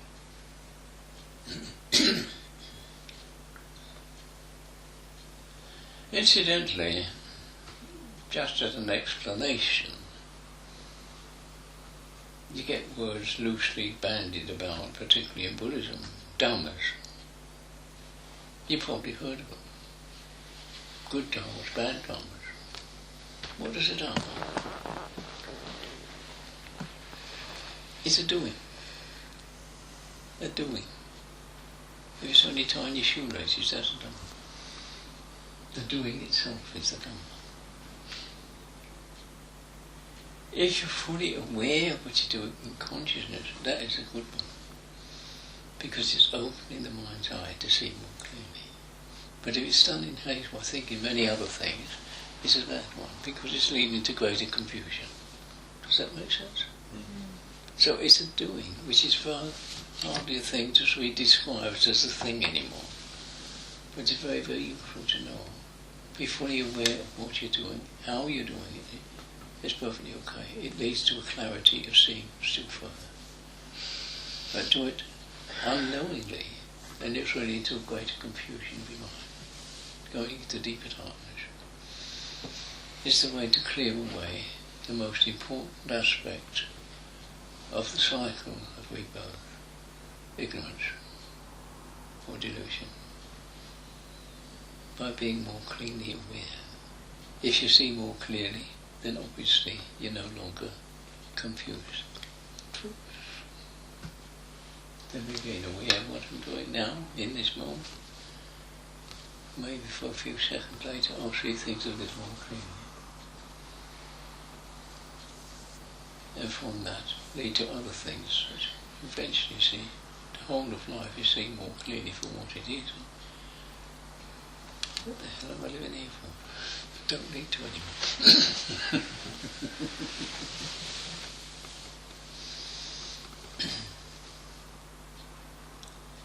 It's a joke, this business. As a matter of fact, the original leader of this group, Buddhist Society, the original leader, one Cyril Bartlett, he put it, he says, this whole business is one diabolical joke. And man perpetuates upon himself. And that's perfectly true. As we do, so we get. Until we learn that as a basic, we're never going to get anywhere. The quality of what you give is what you get. Make sure you put the right quality out there in order to experience it better.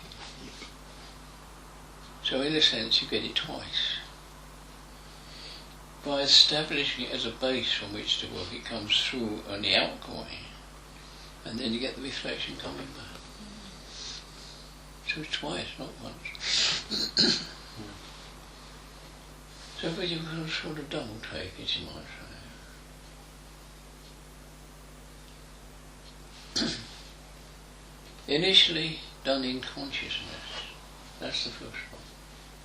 The second, by recognition, that is thought.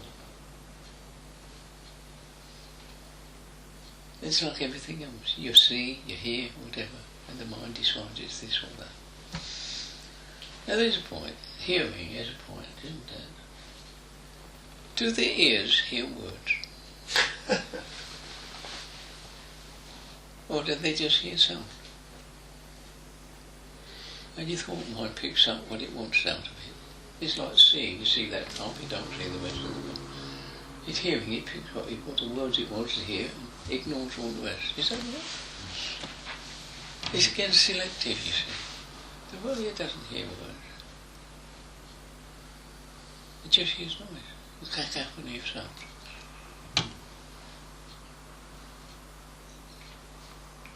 That's why at times when it gets a bit proliferous, what the hell's going on? I'm getting confused.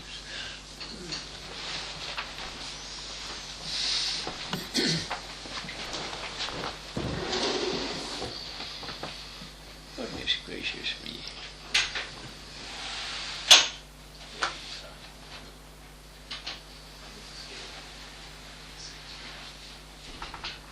Another one join that happy crowd.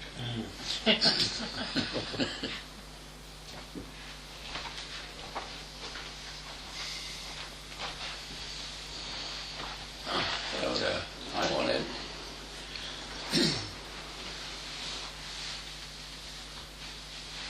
Goodness gracious me.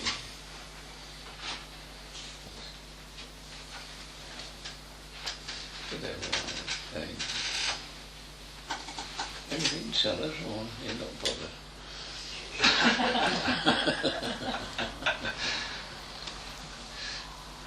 Not at the moment. Stupid question.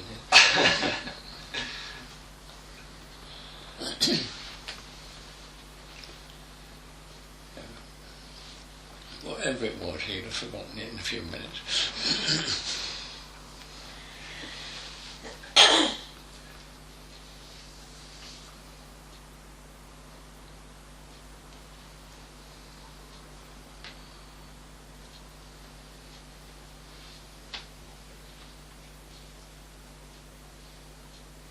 It's a pretty good thing to learn just to sit and be reasonably still.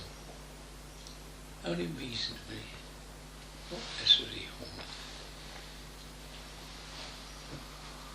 Allow the emotions to die down. Be a little more stable. And then pick up your problems of the day and take a look at them one by one. And you find they're no longer problems anymore. They don't have that appeal as a problem. They're just things that are there and will pass away, probably without doing anything about them. You just don't. We're too eager to grab hold of things and do something about them, whether it's our problem or somebody else's. Let go, leave be, forget it, leave it be. And you find many things are lies, they're there for a little while, and they will fall away, finished.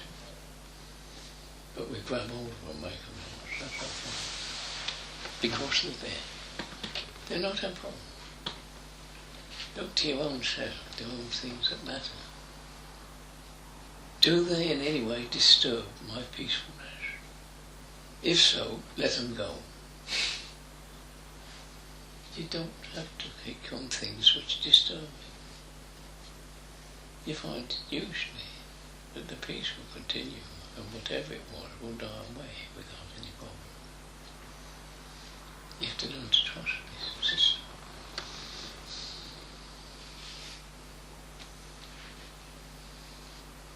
It's very much a case of keeping your nose out of other people's business. To use common parlance. And that's what we want to do, common parlance.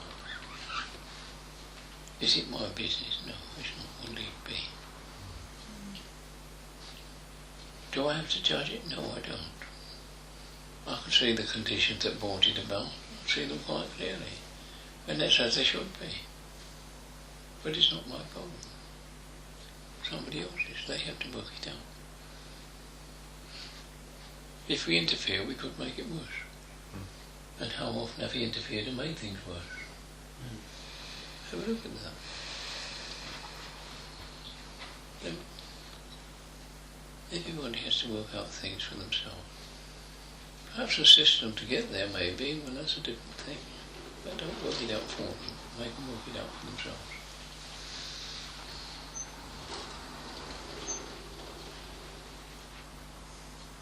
Unless they're unable to do so. In which case compassion is required. If they're quite capable and don't do it, we'll leave them be. They'll have to pick it up sooner or later. But don't do it for them. Everyone is responsible for their own actions, depending on how they go about things. Now that is another thing of their own responsibility. If you go at it Buddha-gate fashion, then you're going to be in trouble. But if you go it quietly and gently, you're going to get things cleared away. It's not what you do, but how you do it that counts. Gently, gently is the key. Always gently, gently. Never in the sense of aggression, but persuasion rather than aggression. That's the point. Even if it's only persuading yourself to get it quiet. And sometimes it's necessary.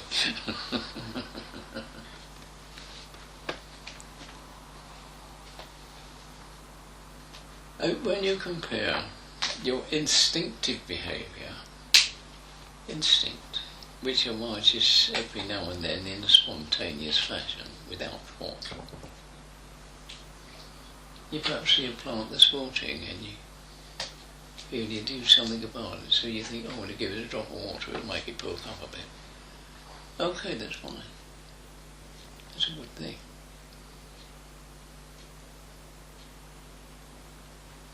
But look for the well-being of everything around you. Not, I must have it my way. Maybe my way is a bit wrong. Maybe my thoughts, my ideas about things are completely and utterly wrong. Like condemning people for their actions.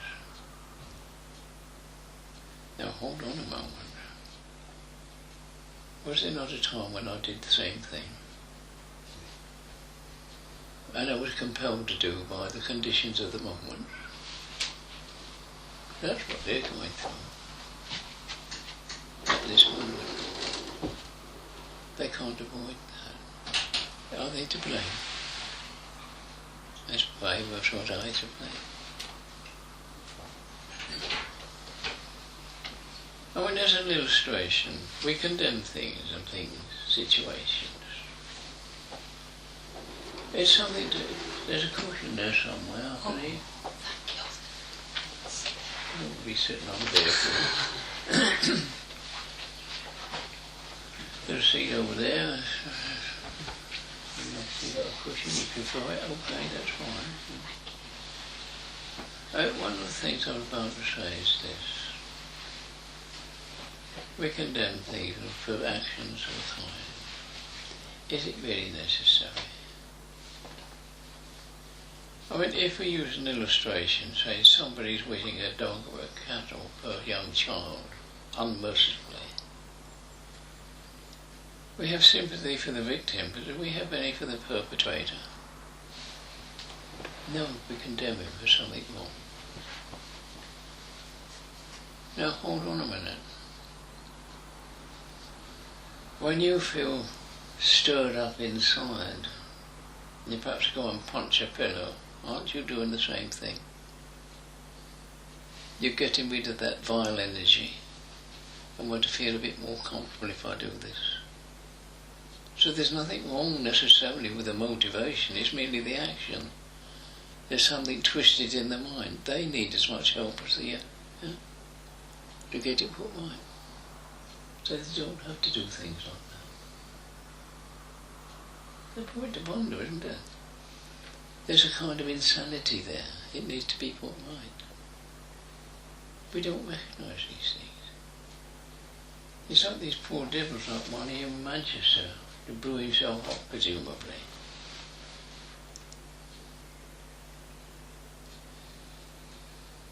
A mental case, total mental case, brainwashed. He needs as much sympathy as the victims. Does he not? He's a human being. No point to ponder, is it not? When people get driven to do such things, they're out of their head. They need a bit of treatment of some sort. Not just condemnation, blast you to hell, but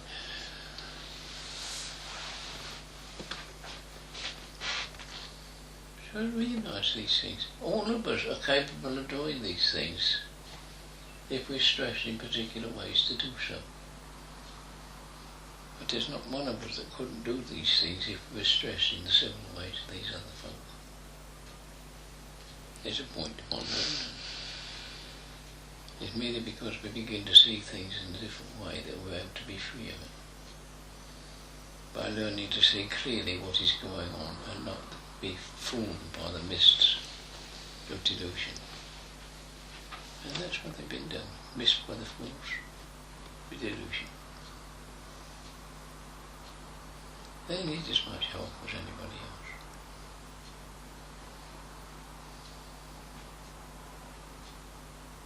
The condemnation is a bad word. We may not condone the action, but do we have to condemn the person involved? Because they're only the fault. Little things to ponder, aren't they? Is it true or is it false? Use your own. See whether your ideas of balance are there or not. But there's some of these nasty things we have to accept they happen, and so on and so forth. But we've got our mind in the right way that we condemn this and not that. When we see what's been going on, ordinary people do things extraordinary.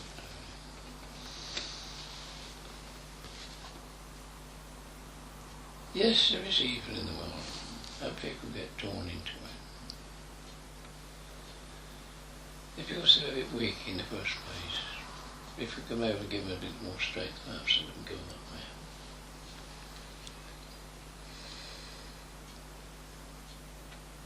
But this is where belief gets in the way. You don't see clearly of any belief at all. You don't see clearly.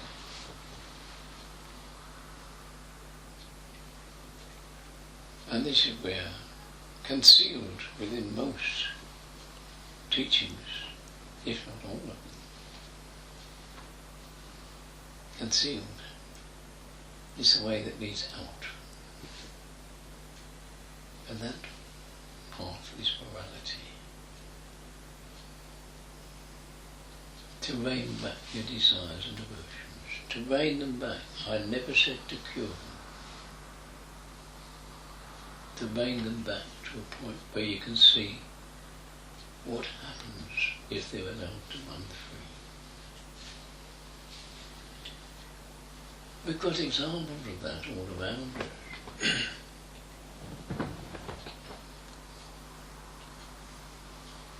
I'd like to have a drink. Oh, look, next thing you know, they're alcoholics. Desires overcome them. And then they can't overcome the desire anymore, because they didn't restrain themselves. The same with drugs. Many people have gluttony, the same thing with food. More. All it's doing is ruining them, physically, mentally and emotionally, because they do not learn to restrain to some degree, to rein back. Just to rein back. Because if you're riding a horse, you just want to rein gently but firmly until the speed stops. They slow down. So you get control of these things. Don't let them run wild, otherwise you'll be out of control, like a runaway horse. You're really stuck with it until you get thrown off. It hurts, but you can't do anything about it, and it continues to hurt. And now how big we folk have had all these problems. Quite trouble. It's one hell of a job. But as I say, these rules that live in practically every teaching in the world, learn to restrain, moderation in all things. We have in Buddhism 5 precepts. They're what you might say compatible with the so-called 10 commandments in Christianity. But only 5.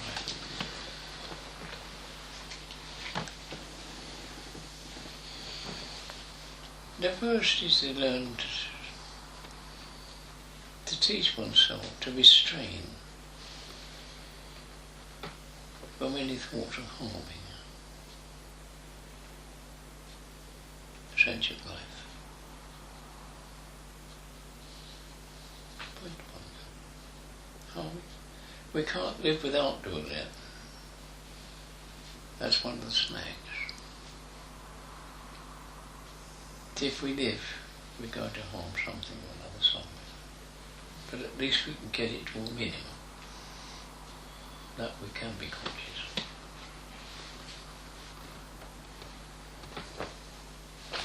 And if we take notes, register summer's coming up now. Then if your wasp will come around and bees and things like this.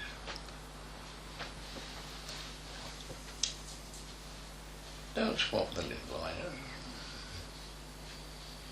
If they're in the wrong place, try to get them, sway them to go somewhere else. Don't kill them. Why? Does it really matter? Not particularly, it's the insect. It does to you.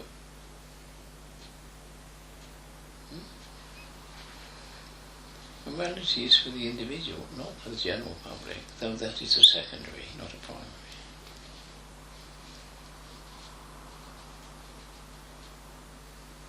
If I take the trouble to spot a wasp, as you might say, my feeling in here is a regression and screwed up and twisted. But if I pray it to go away, then I've a freedom in here as I give freedom to that. So I live comfortably by live and let live. But something in me dies, so I kill it. Me! Something in me dies. There's a point on it. As it goes, you see. Not taking things that are not freely given. And speech. Control oneself in the way one talk, not to just emotionally, but be careful of how you think. It might hurt something or bring harm. Better not do it. Sometimes you're forced to because it's necessary to tell somebody some bad news, but at least deliver it in a way that is not so harming. And it can be done.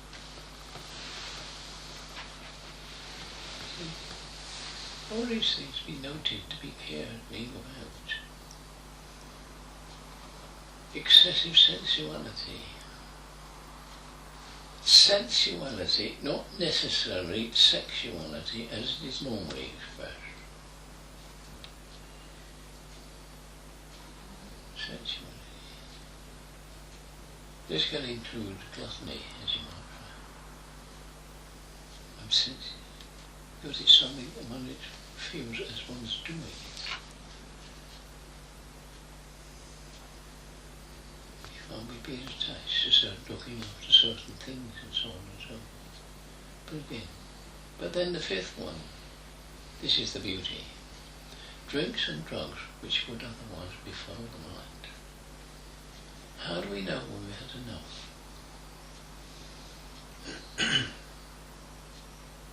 When we begin to forget the other four. That's a point to find, isn't it? When you begin to, had enough.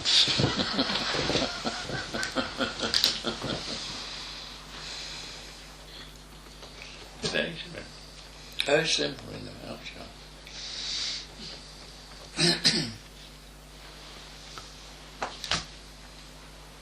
All done with humour, you see.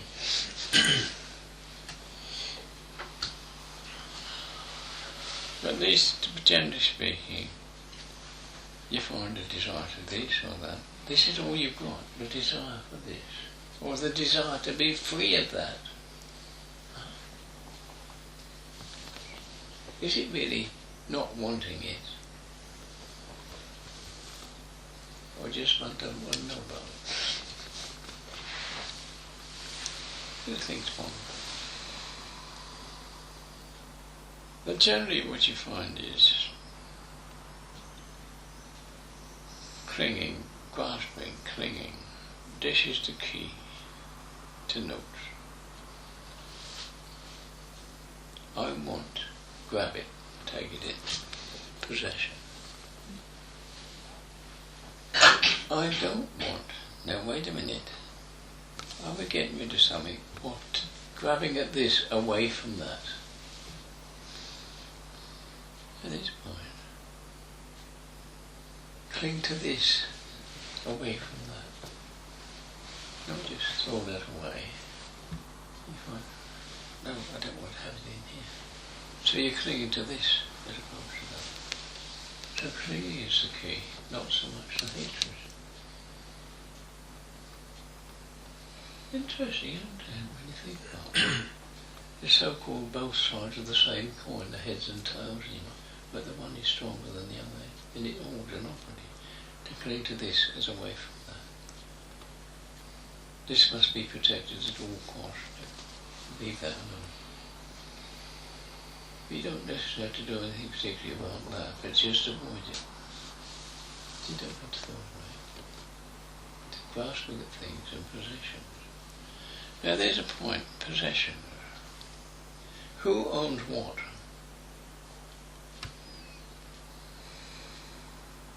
It's a good question, you know, when you really think about it. A car, bicycle, house, whatever it may be.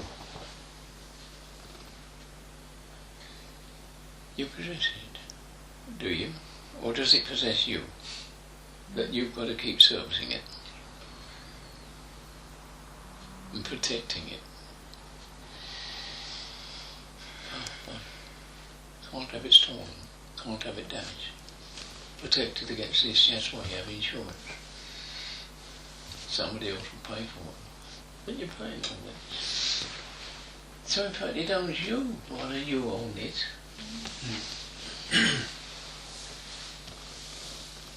Possession, so-called. We are the possessed, not the possession. Because it ties us down, doesn't it? You have a house, okay, that's fine. It means you've got to keep coming back to it.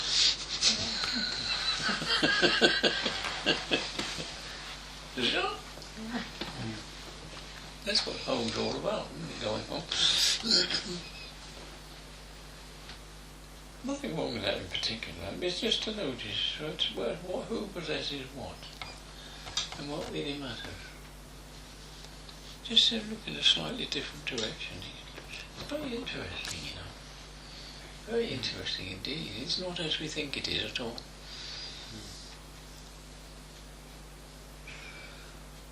Quite often what we see is the opposite of what's really happening. And that's one of our problems. We don't see things clearly enough.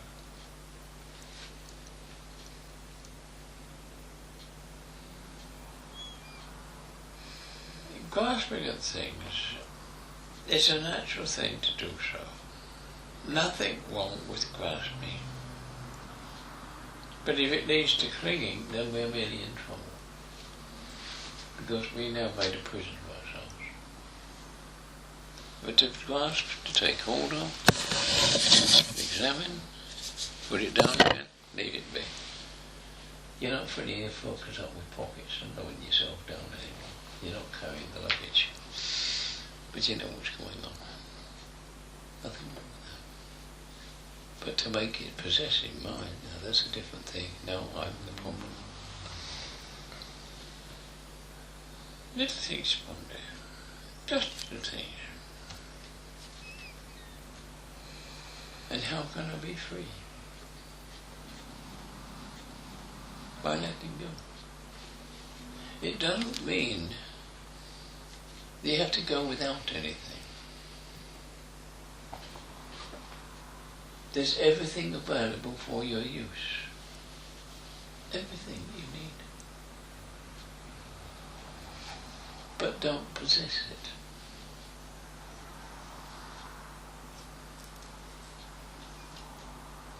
You need to possess a train or a bus It's there for your use. You don't have to possess it.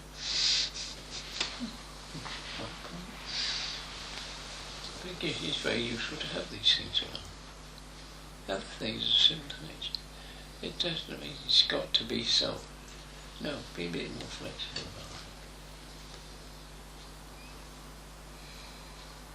it. Easy come, easy go. Things are only momentary anyway. And this moment will be lost in another moment or two and forgotten about. Why do we make this big deal of things? Take a look back in your life and you'll see there's a continuum taking place over about 5, 6, 7 years. Something big comes up and it's been rather difficult. Somehow you sort of came through it, and looking back you laugh at it. But then it appears again in a different form. You have another struggle with it. And it's come up again as another. What am I struggling about? If I just leave it be, it'll be past and it'll disappear. Why do I struggle with it? To recreate it for the future.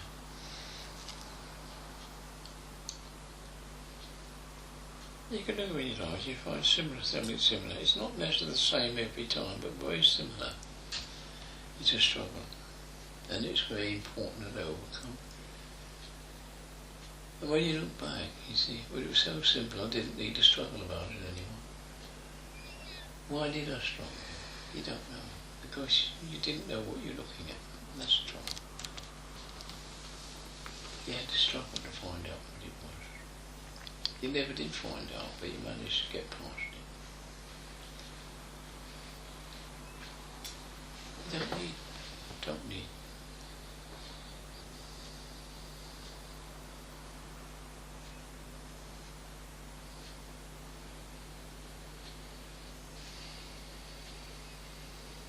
There's so many different ways to achieve a similar aspect. And people strive and stress themselves, physically, mentally, emotionally, to achieve some point in mind that is there for a short period of time. Oh, I've achieved it, and then it's gone. Like climbing Mount Everest, places like that. Running a mile, or say 4 minutes, whatever the case may be. Stretch yourself up with the eyebrows in order to achieve that goal. Just one little moment of glory and then you've lost it again. Was it worth the effort? Did you need to do it? All you did was put a strain on your whole body.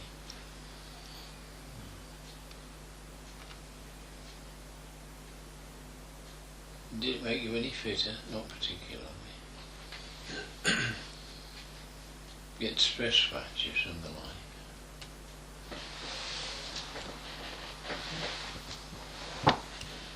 That's a good thing. Be all gentle. The body is a useful tool. It took me long enough to find it out, won't you? And in the process it got damaged pretty badly. Didn't need to. But then it was done in ignorance, I'm quite sure. And most people are the same, in ignorance. You put body to stresses and strains and their emotions and the thinking power.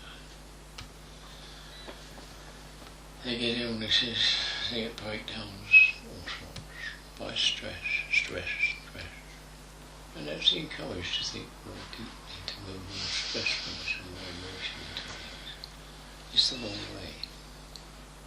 Be more open, do things more gently and cleanly for the benefit of all.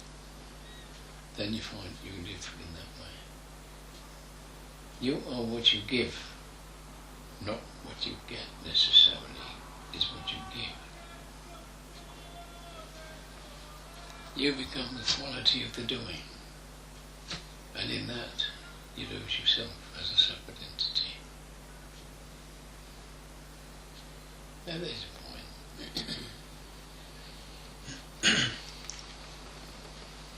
There's so many things that have happened in people misuse of what they consider words or their understanding. I'll end up with X, Y, Z. Whatever it may be. Get together, get one, next thing you know they're divorced. Why?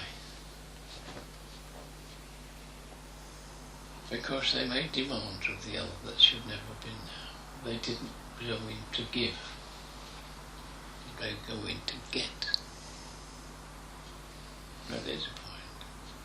Go in to give for the benefit of the other. Then you find it will work. But to go in temporarily to get what you can out of it, then it won't work. Have a think about that and have a look at people around you. See, that's why there's so many people are couples splitting up. So-called love, in other words, desire. On the other hand, they believe it to be love. Misuse. If there were true love, it would be for the benefit of the other, not for my benefit. Because love is always given away.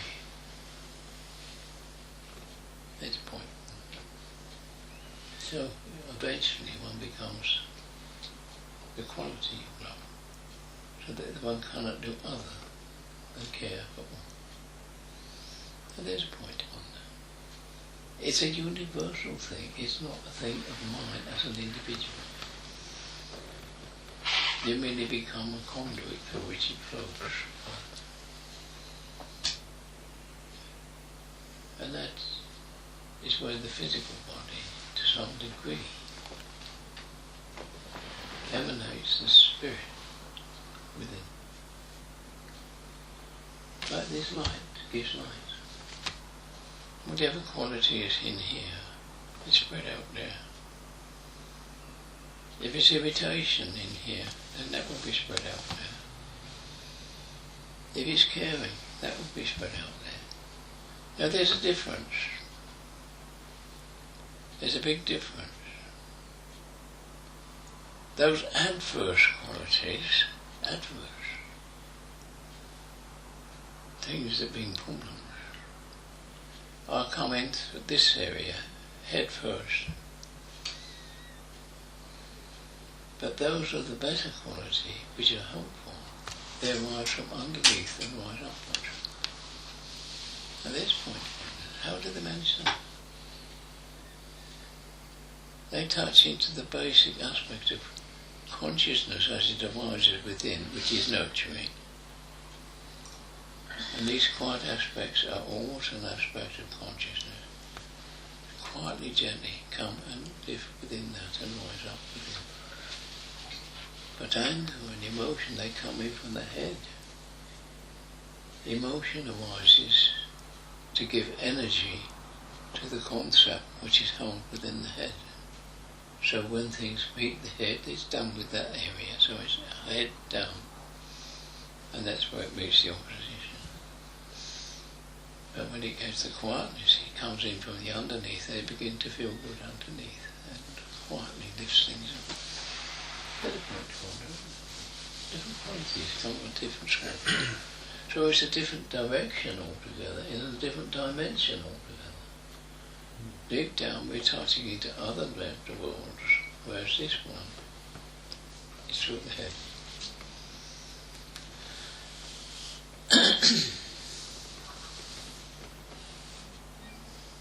If the world, truly speaking, is real, then everything about it is as it should be, and it's a good thing.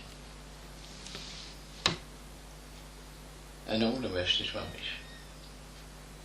But if the other is real, then all of this of the world must be unreal.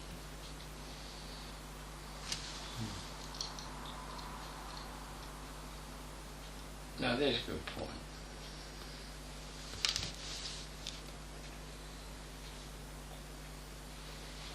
when we come to look at the nature of the consciousness deep within every one of us, we have to see that that nature is of purity and clarity, therefore honest. Now there's a point. Now, when we deal with things of thought, and the world to that degree, to many instances, we find it's not that nature at all.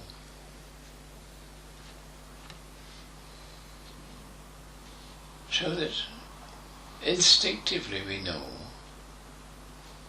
what is not true.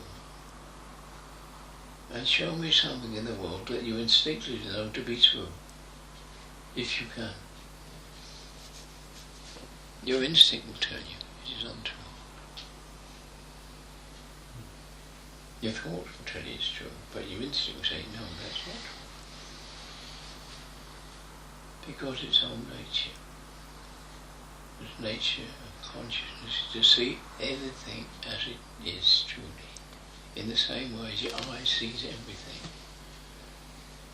But your head, when it identifies one little thing, ignores all the rest. We came to that before, didn't we? So thought, this so-called enlightened factor, has nothing to do with enlightenment, but it lives in darkness.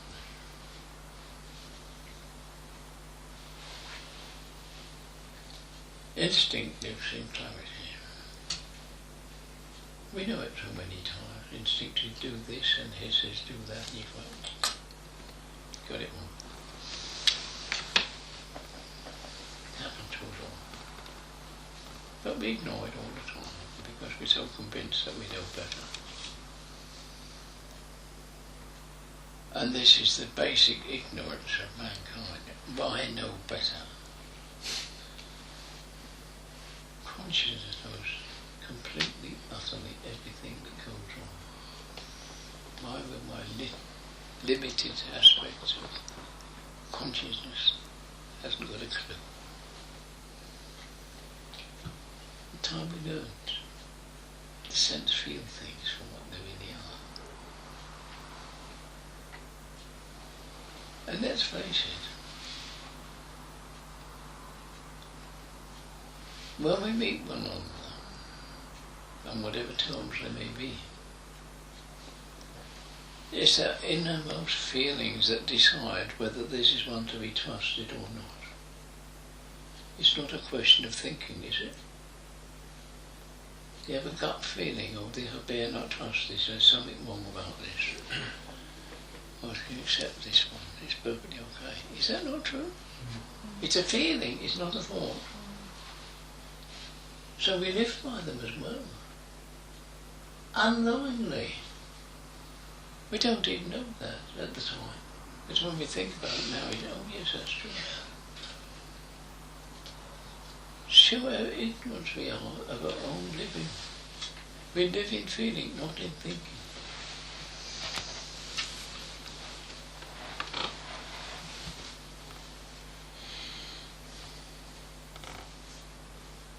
When you live in feeling, there's no such thing as another sentient being that you cannot get along with. Now there's thought. But when you enter into the world of thought, can we find anyone compatible to ourselves? Very seldom. So here we have the companionship, and here we have the opposite. Okay, this is the most important. I would say that companionship is more important to me than all this.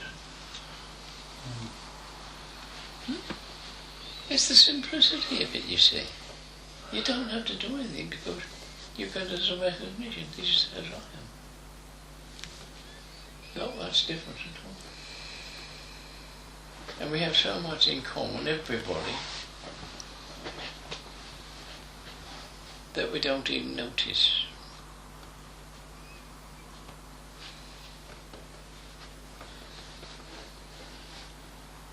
The only thing that's different is the degree of wanting or not wanting.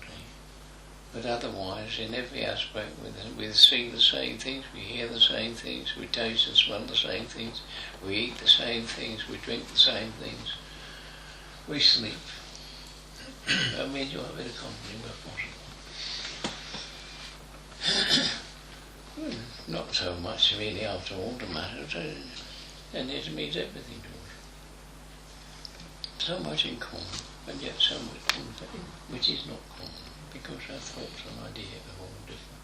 We've all constructed a world of our own in which nobody else can exist. Huh?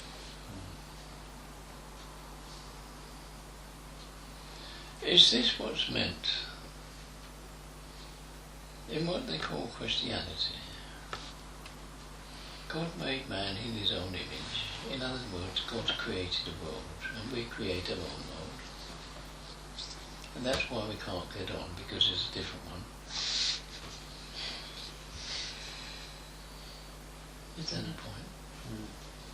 Maybe if we didn't create a world, we'd get on all right.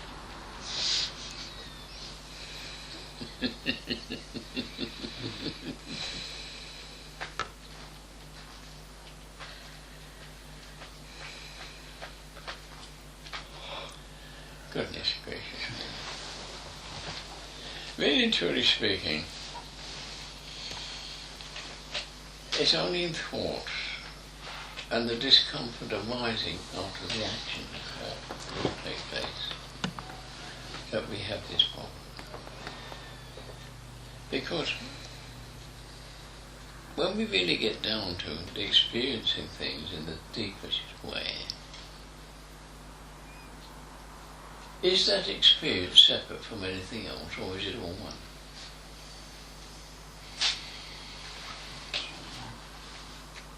That's an interesting one, isn't it? It's not separate anymore, is it?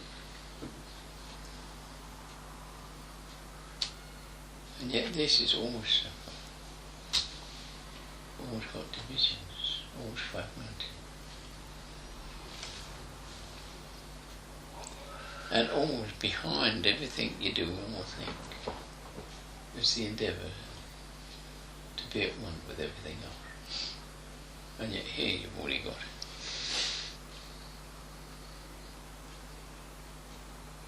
it. Are we a lot of idiots? It's a fair question, isn't it? I've been an idiot that I couldn't see it. And here it's already happening. At one with everything else, no problem. And it didn't take any effort at all. I didn't even do anything. I just allowed it to be. Just by allowing it to be, you've got it. Yes, that's the answer. Allow it to be. Don't make it something else. That's our problem, trying to make it something else.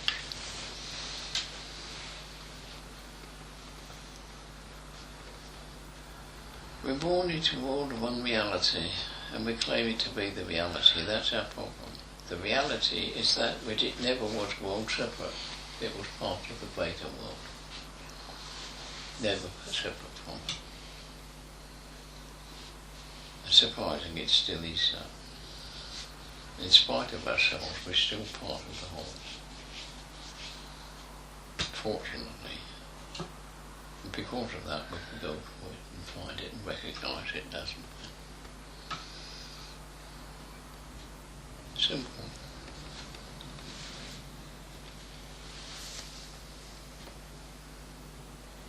Now, the main thing here now,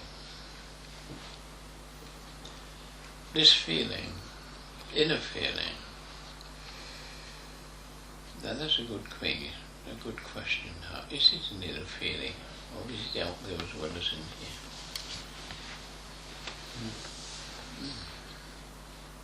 Now this is something we need to have a look at. I feel it in here, of course I do. You do too.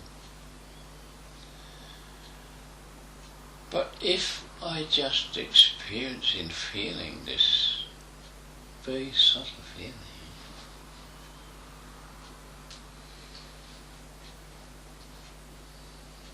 Is there a body at all, or is it just a feeling? Now, that's a good question. There has to be a body, of course it does. That'll see it. Shut your eyes and feel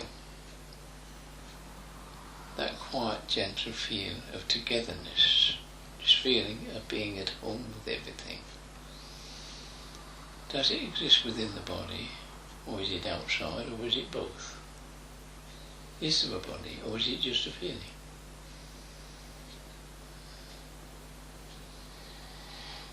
There's a lot to be revealed in there.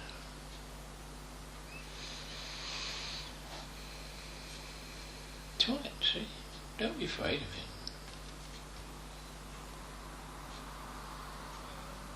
Or shall we say, it takes a lot of courage to follow on to something fully for what it really is.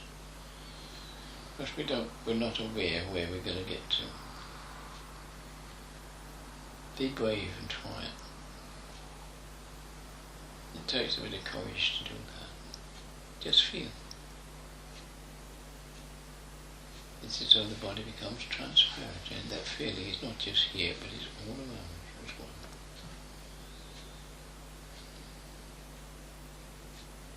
Yeah, there's a problem. Just experience it for what it is. This can be in the moment, without thought or identification. No concept, just feeling. And in that feeling there is a reality of wholesomeness. Wholesomeness. Give a joke and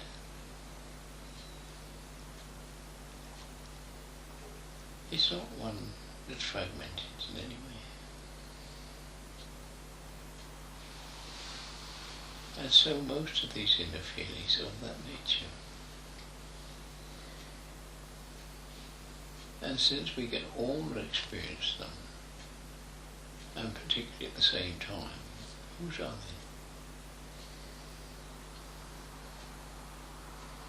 they? Or is it a quality from another dimension to be shared by all? Another dimension, yes. A dimension which is beyond conditioning. In the physical world, everything is conditioned, but this feeling is beyond that. It is unconditioned. Therefore, can be free.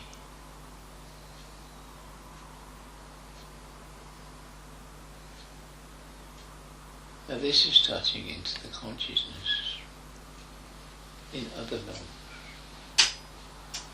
And this is why we can feel so comfortable in the togetherness rather than the separateness. Because all is a...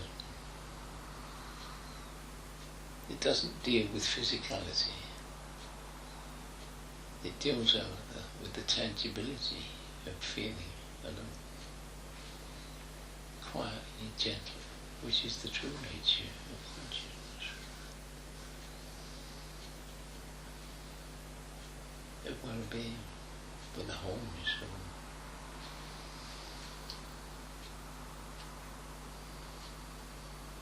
Little by little, if we can uphold this for a little while, we begin to absorb the true quality, both of well-being and nurturing, all contained within the one aspect. Begin to get the flavour or the taste, as you might say. This is very, very useful.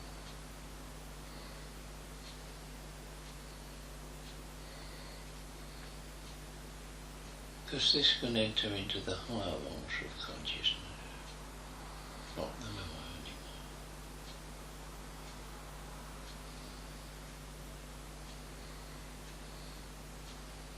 anymore. I ask you to stay here for a little while.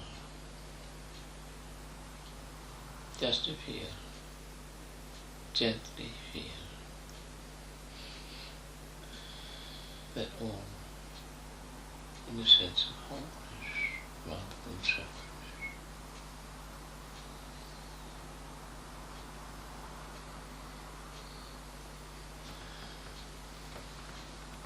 I think you'll find that as you dwell with it a little while,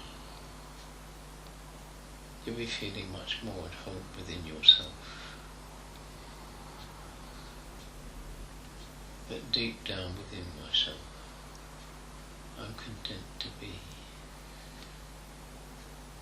And yet strangely, deep down within myself, there's an expansion in which we find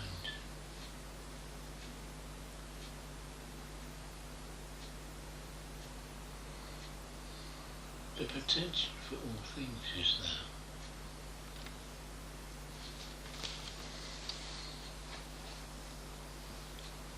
Whilst it is wholesome, it's a vastness, not a smallness.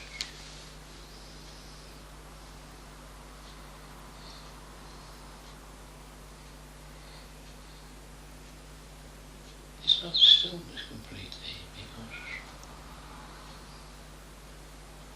there's a vivid life and energy which appears to be held. It holds it all together.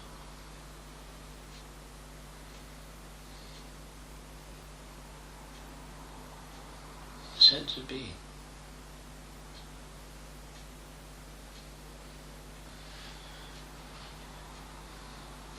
Now that's an interesting being, this sense of being.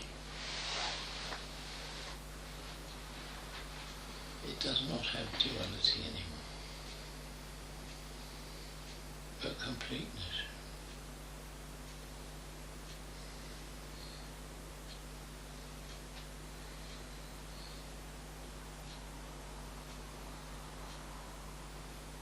And it feels at home. Comfortable, no stress.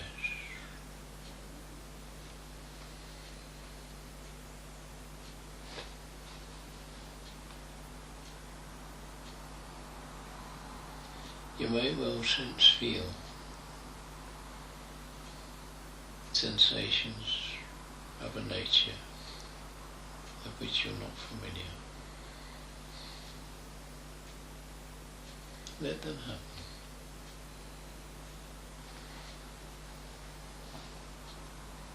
They will not harm you in any way.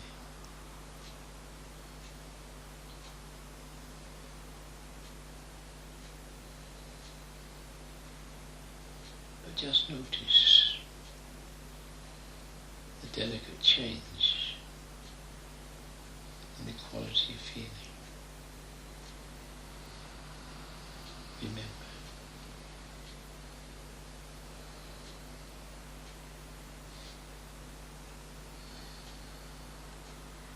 just stay a little more longer.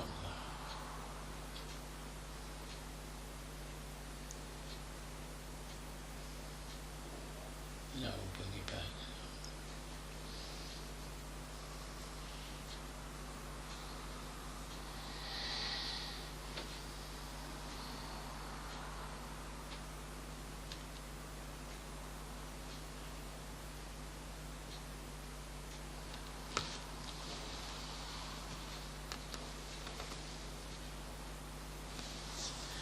I think it's time we return to our normal consciousness. And, if possible, to recollect the experience of the last few minutes.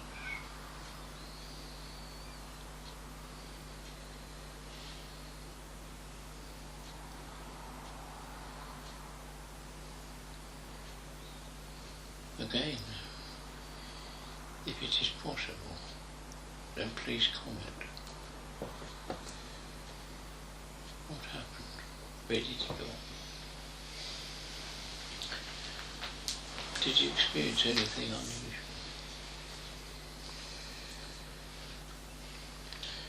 There was an impression of like rounded butterfly wings, and there was like a thin, wavy type being where it was sort of waving in and out. Yeah.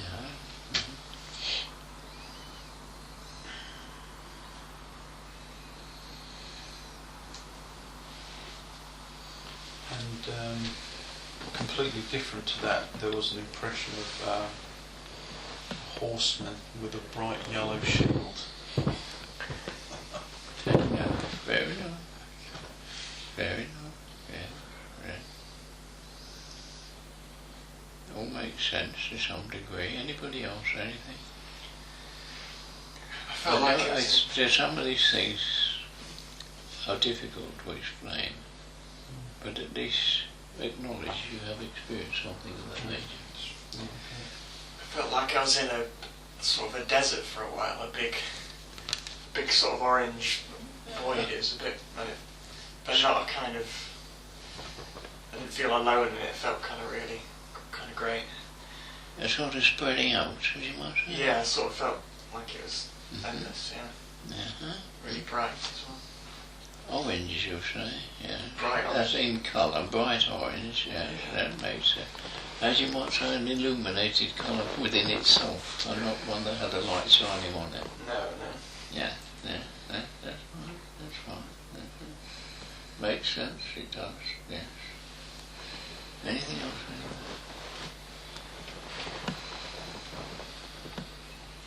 See, I wanted to recognise that one can visualise things of a nature which cannot necessarily be explained. They're not imagination. There's a reality there. And if you can notice them, that's what I want to know. I want you to be conscious of these things, because we enter into a dimension which is rarely entered into. And we want you to know that there's those things to be seen. There's actually more. You've only touched the surface edge there.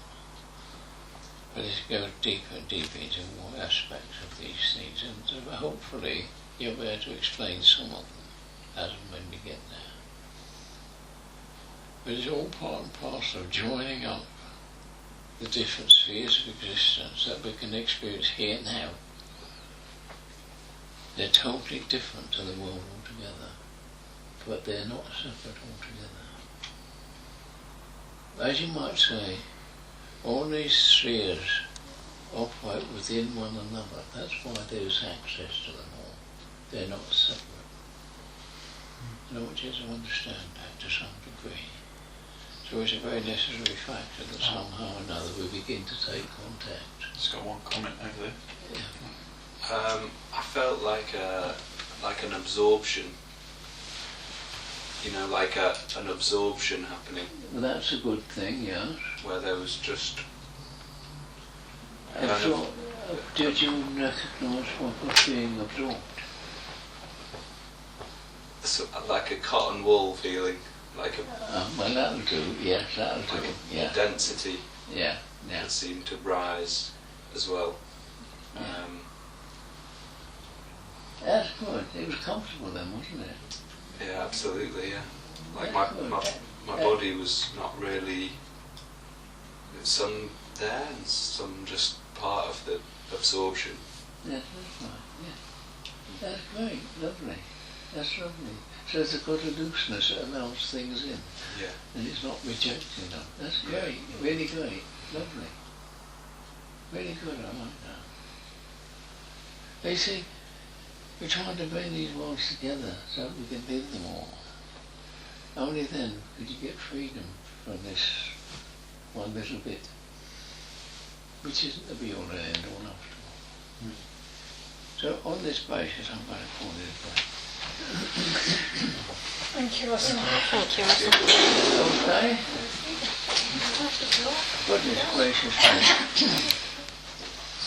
So there you are. In Search of the Miraculous.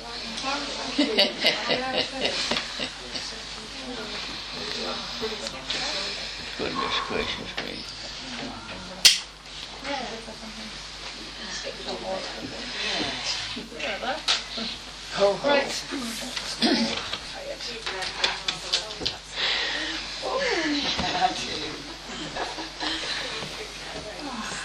Are you just staying or what? That's fine. A little primitive, but otherwise it's very convenient. It's good not to have to go outside. That's better. It's okay. Like a 40-year-old putting up this one, Thank you so much. Funny words. Thank you. Come here, give it a couple. That's fine to see. See, all part and parcel, one big family. I will, of course. And it is one family, isn't it? Thank you. Thanks There you are, you Thanks see. very much. So there we are. Bring it all together. That's right. Goodness gracious me.